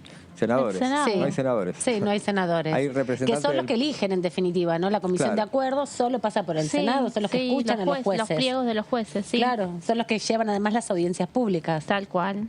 Y él también sostiene que no pueden ser, por ejemplo, los miembros del Consejo, diputados y jueces que se encuentren en ejercicio de funciones no pueden ser. Tampoco los abogados que realicen un ejercicio activo de su profesión o sean abogados o asesores del Estado. No pueden tampoco. Wow, bueno, más restrictivo. Y bueno, así que, y en cuanto a los diputados, deberá haber 2 representantes del bloque o interbloque de la mayoría, entendiendo por tal al que tenga más de la mitad de los diputados. Si ningún bloque o interbloque tiene mayoría, se elegirá uno por la primera minoría, otro por la segunda minoría y uno más por la tercera minoría. O sea, si no tenés mayoría, estás fregado. Sí, es complicado, pero me parece interesante también para discutir cuál es el rol que tiene el Consejo de la Magistratura con todas estas miradas. Bueno, algunos lo tienen más técnico y otros tienen un poco más vinculado a las resoluciones que se toman en definitiva. Recordemos que en este caso de Carvajal fue juez federal, así que lo vive en carne propia, se lo notaba muy comprometido con el debate y con las complicaciones. Claro. El último proyecto que se presentó fue de Encuentro Federal y bueno, Encuentro Federal está conformado por Margarita Stolbizer, Emilio Monzó, Domingo Amaya y Sebastián García de Luca. Este proyecto contempla una integración de 20 miembros, tal como sugiere la Corte Suprema, incluyendo a uno de los integrantes del Tribunal Supremo. Y suman 2 jueces que deberán garantizar la representación de primera instancia, cámaras de apelación y de la Justicia Federal del interior del país. Aparte, hace mucho hincapié el proyecto en el tema del Tribunal de Enjuiciamiento. Sí, que es una de las acciones que tiene, ¿no? Justamente el Consejo de la Magistratura ante alguna denuncia y alguna situación de irregularidad por parte de la justicia es quien tiene que tomar las medidas disciplinarias que pueden ser hasta, bueno, la expulsión, en definitiva, sacarle la posibilidad de seguir. El proyecto entonces de Encuentro Federal dice que la representación política pasa por un representante del Poder Ejecutivo, 8 miembros del Poder Legislativo. Por la Cámara Alta sería un senador y una senadora, ahí respeta la paridad, del bloque con mayor número de miembros, otra y otro del segundo bloque en ese sentido. Por diputados, un varón y una mujer propuestos por el bloque que tenga más miembros y lo mismo para el segundo bloque. Y bueno, sostuvo la diputada Esto dice que es el objetivo principal, es restablecer el equilibrio en la composición del organismo. Ese es el objetivo. Y también tiene ese proyecto 2 abogados y 2 abogadas, 2 representantes del ámbito científico y académico elegidos a través del Consejo Interuniversitario Nacional, una mujer y un varón. Esos son los proyectos que hay y tenemos que tener en cuenta aparte también que hoy, por ejemplo, porque son tantos proyectos y son todos de Juntos por el Cambio, y el Juntos por el Cambio hoy, lo decía Melissa hace un rato, que se lo preguntaba a la diputada, que justamente hoy emitió un comunicado y habló de la necesidad de, o sea, a lo que va a terminar consensuando un proyecto único y a lo que más se va a parecer es a lo que impulsaba Mario Negri. Sí, lo que están en discusión es si incluyen o no miembros de la Corte Suprema de Justicia para conducir, en definitiva, el Consejo de la Magistratura, que lo que hace es no solamente elevar la terna de jueces, fiscales y defensores, sino también hacer las evaluaciones previas que se hacen para todos aquellos aspirantes, ¿no? Luego eso se eleva al Ejecutivo Nacional, que es quien tiene la potestad de presentar el listado de cuáles son los jueces que van a ser o las personas postulantes para ocupar un cargo en la magistratura, y allí es que luego el Senado, a través de un proceso propio donde se recibe esa lista, se hace un proceso de apertura de audiencias públicas donde la ciudadanía puede, situación irregular, que puede manifestarse, por ejemplo, haya visto afectada. Se conoció también en esas circunstancias y algunas denuncias, el candidato y la candidata vienen a explicar alguna situación irregular, que es su mirada también del federalismo, su relación también, y luego respecto a situaciones críticas que tiene la justicia, como la definición de mirada de la justicia, quién ocupa el cargo de Procuración General, su relación que tiene la justicia, la económica que tiene la justicia, también como la interpretación de los tratados internacionales, que luego se aprueban procuración, o se Procuración General, bueno, la crisis que tiene la justicia, en general se aprueba, también se entiende que hay un proceso de selección mucho más puntilloso. Luego se aprueban, sí, salvo algunos casos puntuales. Últimamente, por ejemplo, el juez Alejo Ramos Padilla, que no tuvo acompañamiento de la oposición. Sí, salvo algunos casos puntuales. Sí, últimamente, por ejemplo, el juez la Comisión de Acuerdos también que no tuvo es fundamental porque, bueno, obviamente así está establecido, ¿no? Por ley que sea una audiencia pública, pero es el momento, ¿no? Que es fundamental los jueces, porque, bueno, obviamente jueces se exponen de cara, está establecido, ¿no? A la sociedad, por ley que sea una audiencia pública, pero son votados, ¿no? Que los jueces o futuros jueces se exponen de cara de este tema que va a traer mucha cola. Claro, y a los representantes, ya que no son votados, ¿no? ¿Por qué vamos a seguir conversando, ¿no? De este tema que va a traer mucha cola. Y un de la Corte Suprema esté en el Consejo de la Magistratura, y si es el presidente mejor, ¿por qué admitía que antes decía que no quería eso? Pero alguien de la Corte Suprema esté en el Consejo de la Magistratura, la Corte Suprema tiene mucha plata, claro, es la que administra los recursos, que antes él de esa manera atendería las necesidades. Sí, hoy lo dice también el comunicado de la Mesa Nacional. Las cuestiones administrativas. Justamente la Corte Suprema es quien tiene que administrar los fondos de toda la justicia. Sí, hoy lo dice también el comunicado de la Mesa Nacional. Es el que se encarga también de llevar adelante el diálogo con la Corte Suprema, es otro poder, es la Corte Suprema la que designa los ministros de justicia, en definitiva, desde es el que se encarga de los edificios donde funcionan los juzgados y negocia con el Ejecutivo a través del presupuesto, la que designa los recursos para también hay una discusión en torno a las designaciones, no hay mucha subrogancia y negocia con el Ejecutivo a través del presupuesto ese, nombrado muchos, pero tampoco alcanzan para la demanda social que hay con respecto a las causas, y muchos jueces tienen más de una causa, hay pocos jueces, es parte del debate, por eso están nombrados muchos, pero tampoco alcanzan para la demanda social que hay con respecto a las causas, y como todo tema judicial, más de una causa. O sea, vos sabés muy bien, es parte del debate, y por eso están muchas suspicacias a la hora de la discusión, ¿no? Se mezclan otras al Consejo de la Magistratura, y como todo tema judicial, política, pero es un organismo muy importante para la democracia, sobre todo para a la hora de la discusión, sobre las acciones de los jueces, que no están exentos en más políticas, pero es un organismo muy importante para la democracia, sobre todo para el control ciudadano sobre las acciones de los jueces, que no están exentos seguramente, porque claro, es lo que decíamos, es el estamento que los elige, entonces no necesariamente tendría que tener participación, seguramente porque claro, es lo que decíamos. Y recordaba la última selección de jueces que hubo el año pasado, necesariamente un par de jornadas donde intensas en el Consejo de la Magistratura, pasaron muchos representantes la última selección de jueces que hubo el año pasado, de todos fiscales, aspirantes a fiscales, a jueces, a defensores, y había pasaron muchos representantes el vicepresidente de la comisión judicial, de acuerdo, fiscales, aspirantes a fiscales, a jueces, a defensores, y había el vicepresidente es Martínez, de la comisión, más senador del senador Cordobés Martínez, la senadora, y él les preguntaba mucho a ver, porque quería ver quiénes venían de otros, que no hicieran carrera dentro de los tribunales, y él les preguntaba mucho a ver, porque quería ver quiénes venían de otros, dentro de la catarata, que no hicieran carrera dentro de los tribunal. Había dos nada más y eran los mejores sector privado. Los que tenían mayor currículum eran los dos que se ofrecían más dentro de la catarata de más de medio parte centenar. De los debates que se dan aquí en la Cámara de Diputados y en el Senado respecto a la justicia, pero vamos a repasar lo que decía más temprano la diputada Karina Gailar, como decíamos hace un rato, es la autora de los debates que se dan aquí en la Cámara de Diputados y en el Senado respecto a la justicia,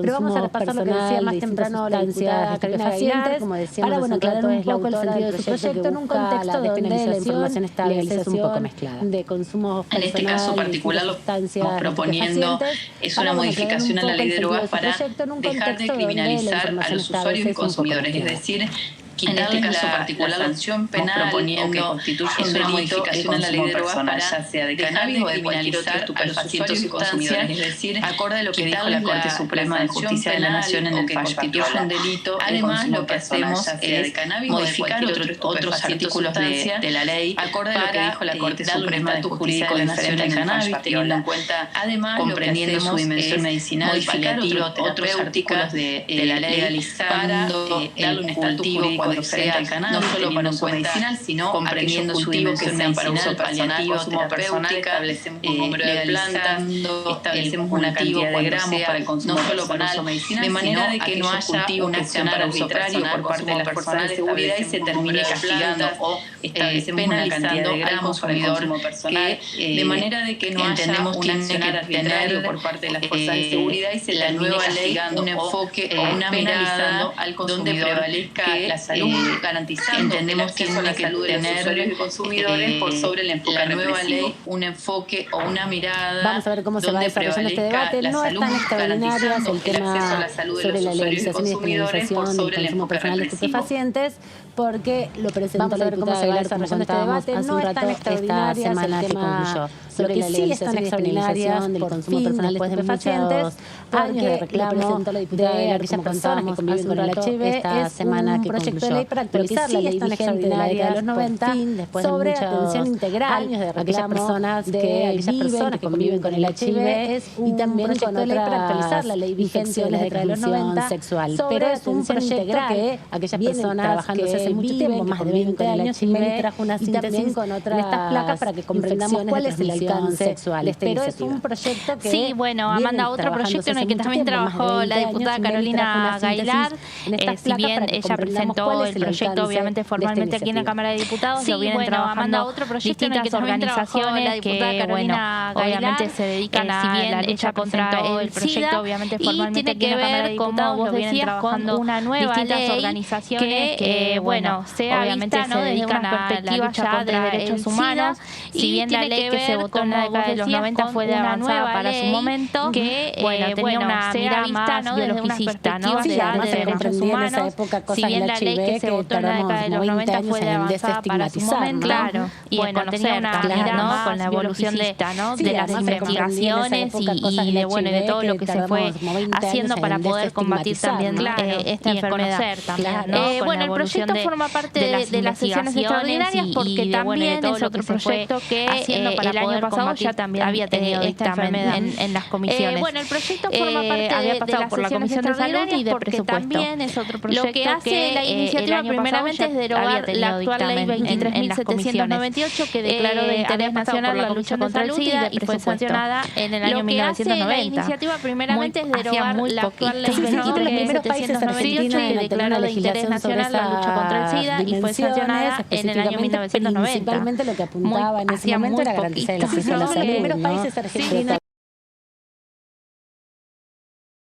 específicamente, y principalmente lo que falta de información en ese momento era garantizar el acceso a la salud, tuvo que sacar resoluciones al Ministerio de Salud lo compulsivo también de los análisis. Claro. Bueno, y lo que hace esta nueva ley, lo que busca también no es solo contemplar el VIH, sino incorporar las hepatitis virales, la tuberculosis y las infecciones de transmisión sexual. Bueno, lo que prevé es la cobertura universal y gratuita de una asistencia integral. Esto ya es en medicamentos, insumos, vacunas, tratamientos y todo lo que obviamente requieran los pacientes. También prohíbe la realización de la prueba diagnóstico de estas enfermedades en los exámenes médicos preocupacionales, como así también durante el transcurso y como parte de la relación laboral. Esto es fundamental porque toda la estigmatización con la que cargan personas infectadas con VIH a la hora, por supuesto, de acceder a un trabajo, bueno, es un peso terrible, ¿no? Y acordate que antes se desconocía o se tenía mucho prejuicio sobre la manera en que se transmitía, claro, ¿no? Y pensaban que por acercarte a una persona con HIV ya te ibas a contagiar. Como el COVID. Claro, era como algo de otros momentos. Sí. Y por eso hay que actualizarlo y hay una demora, digamos, ¿no? También. Sí. Bueno, y después nos habla de la prueba, que si bien esto ya es así, ahora quedaría plasmado por ley. Claro, porque lo hizo el Ministerio de Salud. Claro, exactamente. Que es que la prueba debe ser voluntaria, solo con consentimiento de la persona, gratuita en todos los subsistemas de salud, confidencial, universal y realizada con el debido asesoramiento individual pre y post-test. Y tenemos una más, que es que el proyecto establece una jubilación anticipada de carácter excepcional para quienes padezcan estas enfermedades, a la que podrán acceder a partir de los 50 años, con acreditación de 20 años de aportes y 10 años desde transcurrido el diagnóstico. Claro, esta es una respuesta de reparación, ¿no? Exactamente. Acá tenemos más, pero sobre este punto era sobre el cual algunos tenían disidencias, sobre todo en la Comisión de Presupuesto, entre ellos el diputado Luciano Laspina, recuerdo, porque planteaba, bueno, si había fondos en la ANSES para crear una nueva pensión, digamos, o nuevas jubilaciones. Pero se hablaba de que es un universo pequeño, claro, y que no significaría demasiada erogación de recursos, porque también hay que pensar que muy poca gente tiene tantos años, que convive con el HIV actualmente, tantos años. Totalmente. En un trabajo registrado, porque parte de la estigmatización fue despedir a las personas que tienen HIV cuando se enteraban los trabajos. Me acuerdo cuando eras joven que aparecían muchas informaciones sobre eso, y por otro lado porque muchos han muerto en el camino, ¿no? Sí. Ha sido realmente muy trágica. Sobre todo la expectativa de vida, por esos 50 años. Pensaba en las travestis, ¿no? Que tienen una expectativa de vida de 40 años, y muchas de ellas viven hoy, siendo jóvenes, muchas de ellas todavía por los riesgos de la situación de prostitución muchas veces y de la violencia institucional que sufren permanentemente, no llegan a los 50 años y ni que hablar de tener un trabajo registrado, ¿no? Así que ahí va a haber una discusión por otro lado de cómo reconocerles a ellas. Exactamente. Bueno, también especifica que aquellas personas que se encuentren desempleadas o trabajen en relación de dependencia pero cobren por debajo de los 2 salarios mínimos vital y móvil podrán acceder a prestaciones especiales. Esto ya no es jubilación anticipada. Y entre otros puntos, bueno, la iniciativa también indica que todo hijo o hija nacido de mujer o persona con capacidad de gestar con VIH o con hepatitis B o C tendrán derecho a acceder de manera gratuita a leche de fórmula durante los primeros 18 meses. Hay varios puntos más, acá trajimos solamente un resumen, pero la ley abarca bueno, bastantes aspectos y, como decimos, desde y de derechos humanos a, bueno, ya 30 años de sancionada esa primera ley que obviamente hoy queda obsoleta. Muchas gracias, Meli, por este resumen sobre la respuesta integral, una nueva ley de respuesta integral al VIH y también aquellas infecciones de transmisión sexual. Cambiamos de tema y volvemos a viajar por la Argentina. Nos vamos ahora a la provincia de Buenos Aires.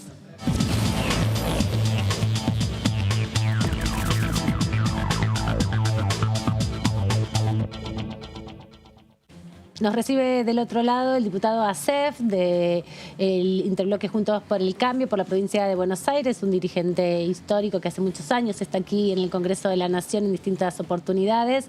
Así que le damos la bienvenida y vamos a aprovecharlo en este rato porque tanto conoce el Congreso que justamente quiero iniciar esta pequeña entrevista pidiéndole una reflexión, sobre todo vinculado con los últimos movimientos que se han dado en el oficialismo con cambio de autoridades, porque bueno, es parte también de la dinámica de la política, ¿no? Usted que es un dirigente de tantos años, ¿cómo ha recibido esta situación y qué explicación le da o le encuentra a los cambios en el oficialismo? No es fácil que uno se meta a analizar las internas de nuestro adversario, el Frente Oficialista, pero sí, obviamente, como esa interna incide y complica especialmente la tarea legislativa, obviamente que es pertinente que uno dé una opinión, una respuesta. En principio, diría que el expresidente del bloque oficialista, Máximo Kirchner, seguramente privilegió la fidelización de los apoyos internos que tiene el sector que él representa, que es la cámpora, el kirchnerismo puro, digamos, a la contemporización o combinación que significa la heterogeneidad del Frente de Todos. Privilegió una fidelización interna sectorial en lugar de conducir al conjunto del Frente de Todos. Y la decisión que se adoptó por parte de la Casa Rosada en consultas con otros dirigentes, incluso tengo entendido que extraoficialmente se hizo un sondeo con el diputado Negri, colega y presidente del bloque radical, de decidir la nominación de Sergio Martínez. En principio, y mirándolo desde afuera, diría que es un dato relativamente positivo, porque se trata de un diputado dialoguista, que tiene una actitud respetuosa en el debate, que analiza con prudencia, es decir, tiene todas las condiciones para que vuelva a acercarse a la normalidad dentro de la situación tan grave que vive el país, y obviamente no es ajeno el Poder Legislativo y la Cámara de Diputados, volver a un cauce donde podamos tratar una agenda de leyes que la sociedad está esperando, no solamente las que mande el Ejecutivo, sino también las que están pendientes y que debemos impulsar nosotros desde la propia Cámara, incluyendo obviamente cuestiones que tienen que ver con aspectos de extensión de derechos sociales, como este del HIV que estaban hablando, y tantos otros, y por supuesto algunos institucionales, como el del Consejo de la Magistratura, y uno que nosotros estamos impulsando, que va a transparentar el sistema electoral, que es la boleta única electoral, que termina con una cantidad de deficiencias y corruptelas que han siempre contaminado el leal conteo de la voluntad popular, porque se denaturaliza con esa boleta, esa alfombra, esa siembra de boletas en los cuartos oscuros, que lo único que hace es confundir y facilitar, en fin, conteos que son espurios. Diputado, sí, ¿qué tal? Melissa Jofré lo saluda, ¿cómo está? Hola, ¿qué tal, Melissa? Bien. Bueno, quería consultarle porque el gran tema que se espera que se debata en el mes de marzo, el oficialismo también, sobre todo el gobierno, bueno, espera que antes del 22 pueda estar aprobado, es el acuerdo con el FMI, del cual ya sabemos que no conocemos la letra, pero hay bastante opinión, lo hemos hablado también con usted aquí en este programa. La Unión Cívica Radical y la Coalición Cívica se muestran, digamos, a favor de poder acompañarlo. En lo personal, ¿usted cómo ve que pueda llegar a darse ese debate, independientemente de cómo sea la votación dentro del bloque del Frente de Todos, que eso es otra cosa que tendrá que resolverse? Mire, nosotros en Juntos por el Cambio, está integrado por varios partidos, no solamente los 3 fundadores, también nuestro partido nacional UNIR y otros partidos provinciales.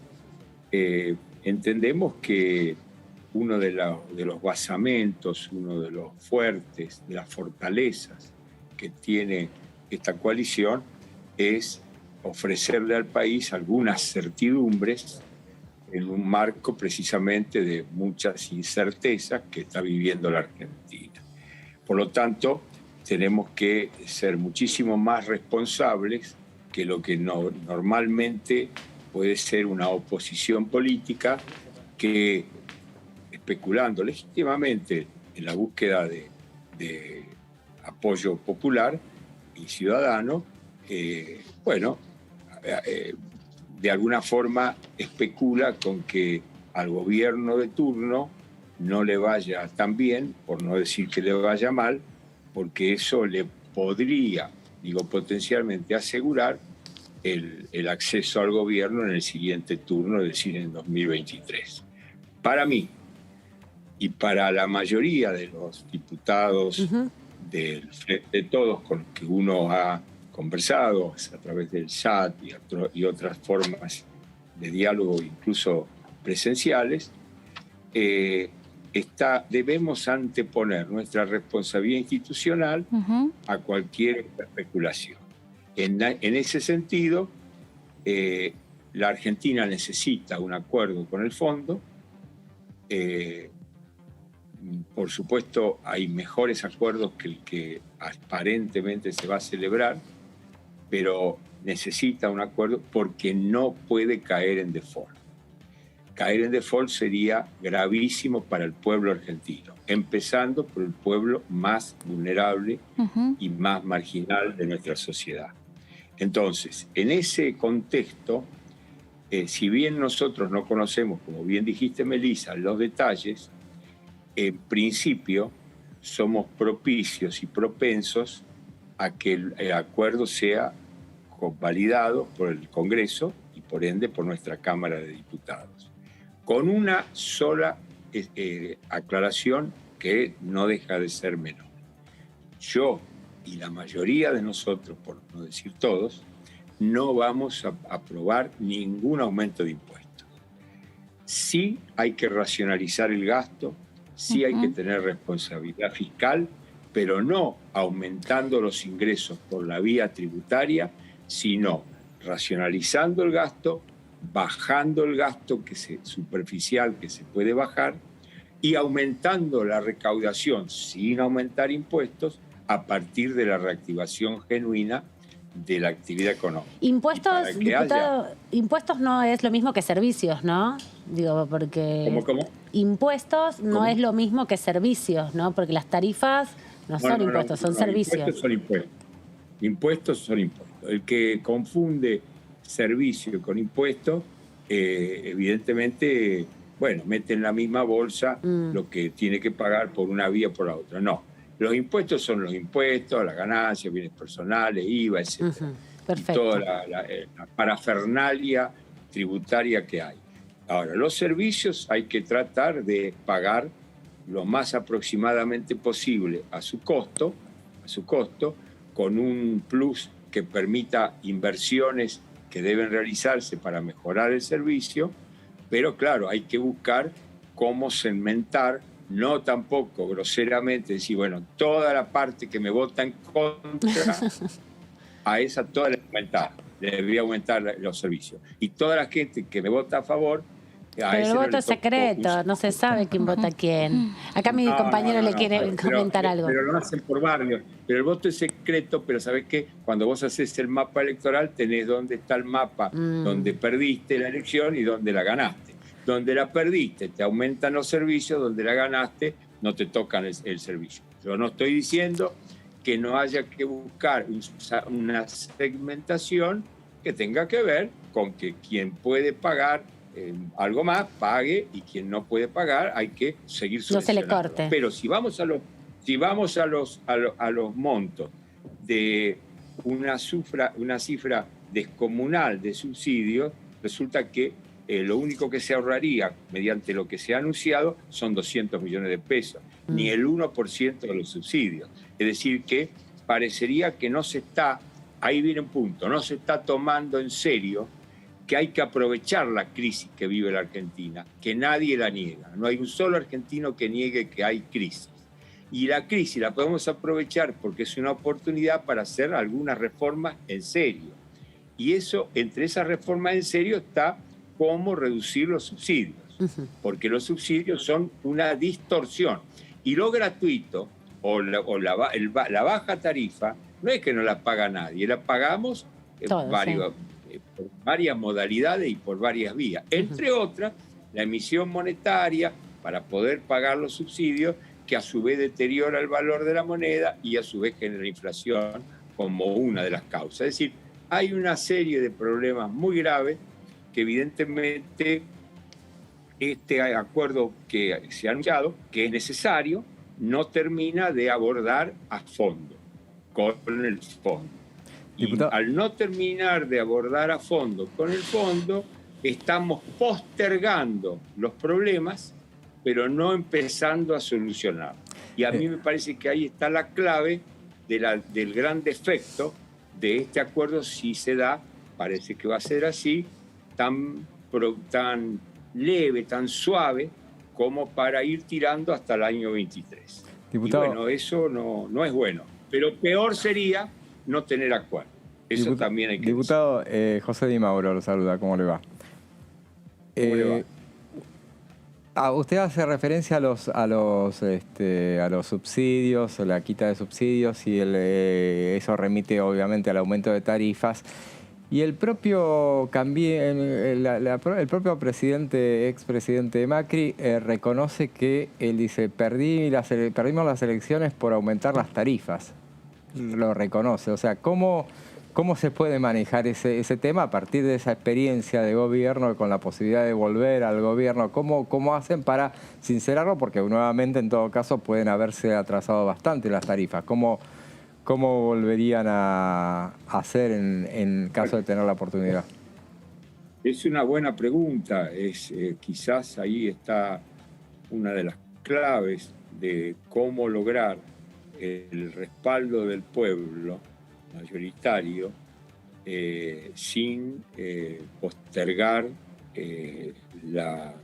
acometer o encarar las soluciones de fondo. Es un, digamos, muy fino equilibrio que hay que establecer entre lo que debemos hacer, ir transformando y reformando, y lo que no podemos pasar determinados límites porque castiga a una situación económica que vive la mayoría de los argentinos muy precaria. Entonces, hay que hacerlo con fineza y arte de la política. No se puede ir a lo bruto a decir vamos a aumentar las tarifas, se van a acabar los subsidios. Tampoco podemos decir no vamos a tocar nada. Tenemos que buscar los equilibrios, que justamente ese siempre es el camino para lograr alguna vía hacia la solución que impida lo que Macri dijo, que efectivamente ocurrió y que además determinó una fisura en aquel momento, no una fisura política, pero sí en la comunicación hacia la sociedad de la misma coalición, cuando la Unión Cívica Radical hizo un planteo por ese tema de las tarifas. Entonces, eso hay que abordarlo con mucho cuidado. Pero lo que sí no hay que abordarlo con especulación política. Así como no hay que ser demagógico con el tema, tampoco se puede decir, bueno, todos los que me votaron en contra, a eso les voy a castigar con los aumentos de tarifas. Diputado. Para ser, digamos, gráfico. Sí, sintético. Diputado, ¿cómo vio la gira del presidente Alberto Fernández por Rusia y por China? Sobre todo, bueno, las declaraciones que tuvo en cuanto a Estados Unidos en Rusia y también los acuerdos que se firmaron con China. Bueno, yo acá en este tema voy a hablar, obviamente, a título personal, con mi posición, mi experiencia y sobre todo mi dedicación a las relaciones exteriores de la Argentina como una de las grandes políticas que el país debe tener y debe marcarla con firmeza y continuidad, cosa que no admite tantos vaivenes como los que aparentemente venimos sufriendo desde hace muchos años. Turnos de gobierno cambian la dirección de nuestra política exterior. Eso no es bueno para un país. Algunos matices se pueden corregir, pero no más que eso. Creo que la Argentina necesita tener buenas relaciones con el mundo entero. Sabemos muy bien que hay dos potencias, superpotencias en el mundo, que son Estados Unidos y China. Con las dos tenemos que tener muy buenas relaciones. Hay una potencia que viene de arrastre, pero sigue teniendo un gran poder y además tiene una gran ambición nacional, que es Rusia. Hay una potencia que es la India. Hay un sudeste asiático que los tigres del Asia que se hablaba hace 20 años. Ya no son más los tigres, son verdaderamente unos leones de la geopolítica mundial, de la geoeconomía mundial, incluso países derrotados como Vietnam, que están pegando un salto que es asombrosamente admirable. Y hay países como Indonesia, que no lo tenemos muchas veces computado, que tiene más de 190 millones, 200 millones de habitantes y que tiene una potencialidad enorme. Está, por supuesto, siempre Japón. Hay una potencialidad en el mundo emergente que es enorme. Y nosotros tenemos una oportunidad de negocio, lo demostramos cuando vendimos reactores nucleares a Australia y a otros lugares del mundo, compitiendo con Francia, Alemania, etcétera. Es decir, que no es que se nos facilitaron las cosas. Competimos y ganamos. Bueno, ese es el camino. Ahora, lo que no es el camino es decirle a Putin, mire, nosotros hemos tenido una dependencia muy grande del Fondo Monetario de Estados Unidos 2 o 3 veces, y Putin mirándolo, riéndose. No es esa la forma de hablar de un estadista.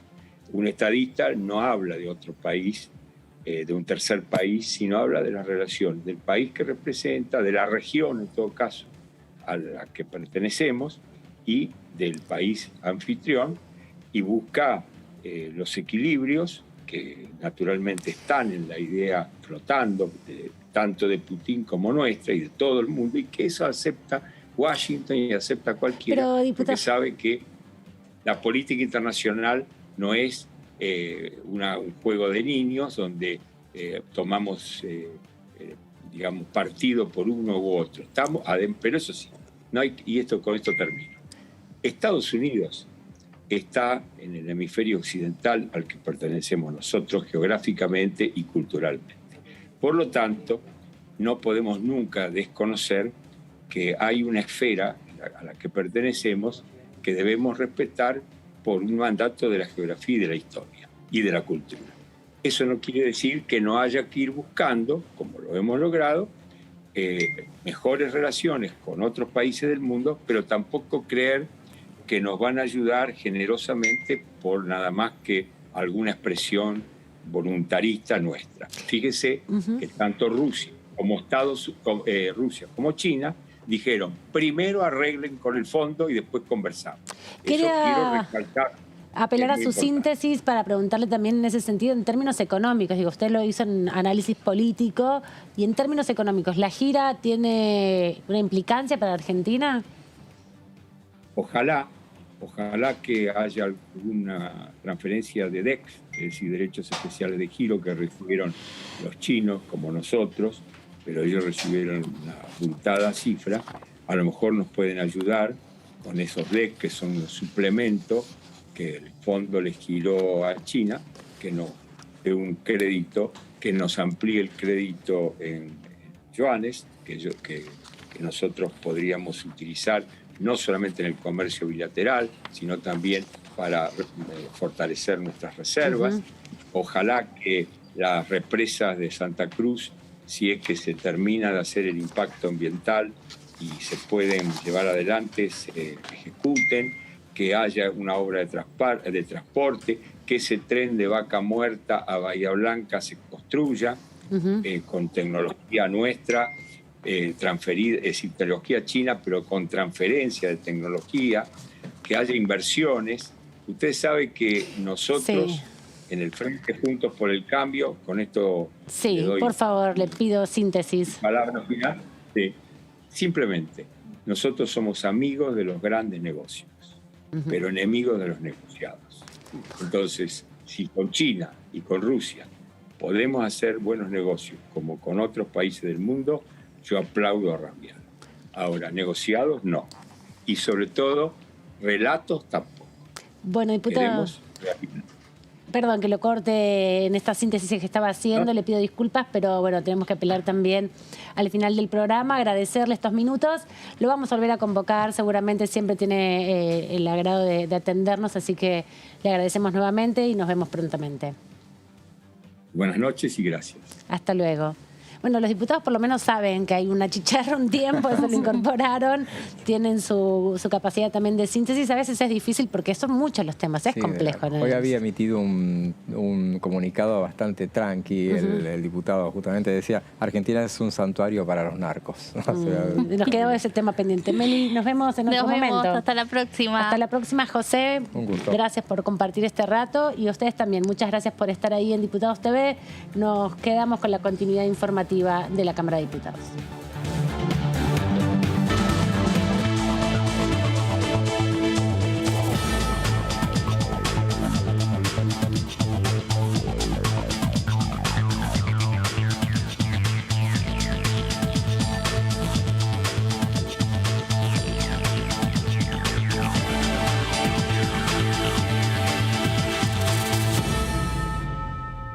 ¿Qué diferencia hay entre la Cámara de Diputados y la Cámara de Senadores? La Cámara de Diputados representa al pueblo de la nación argentina.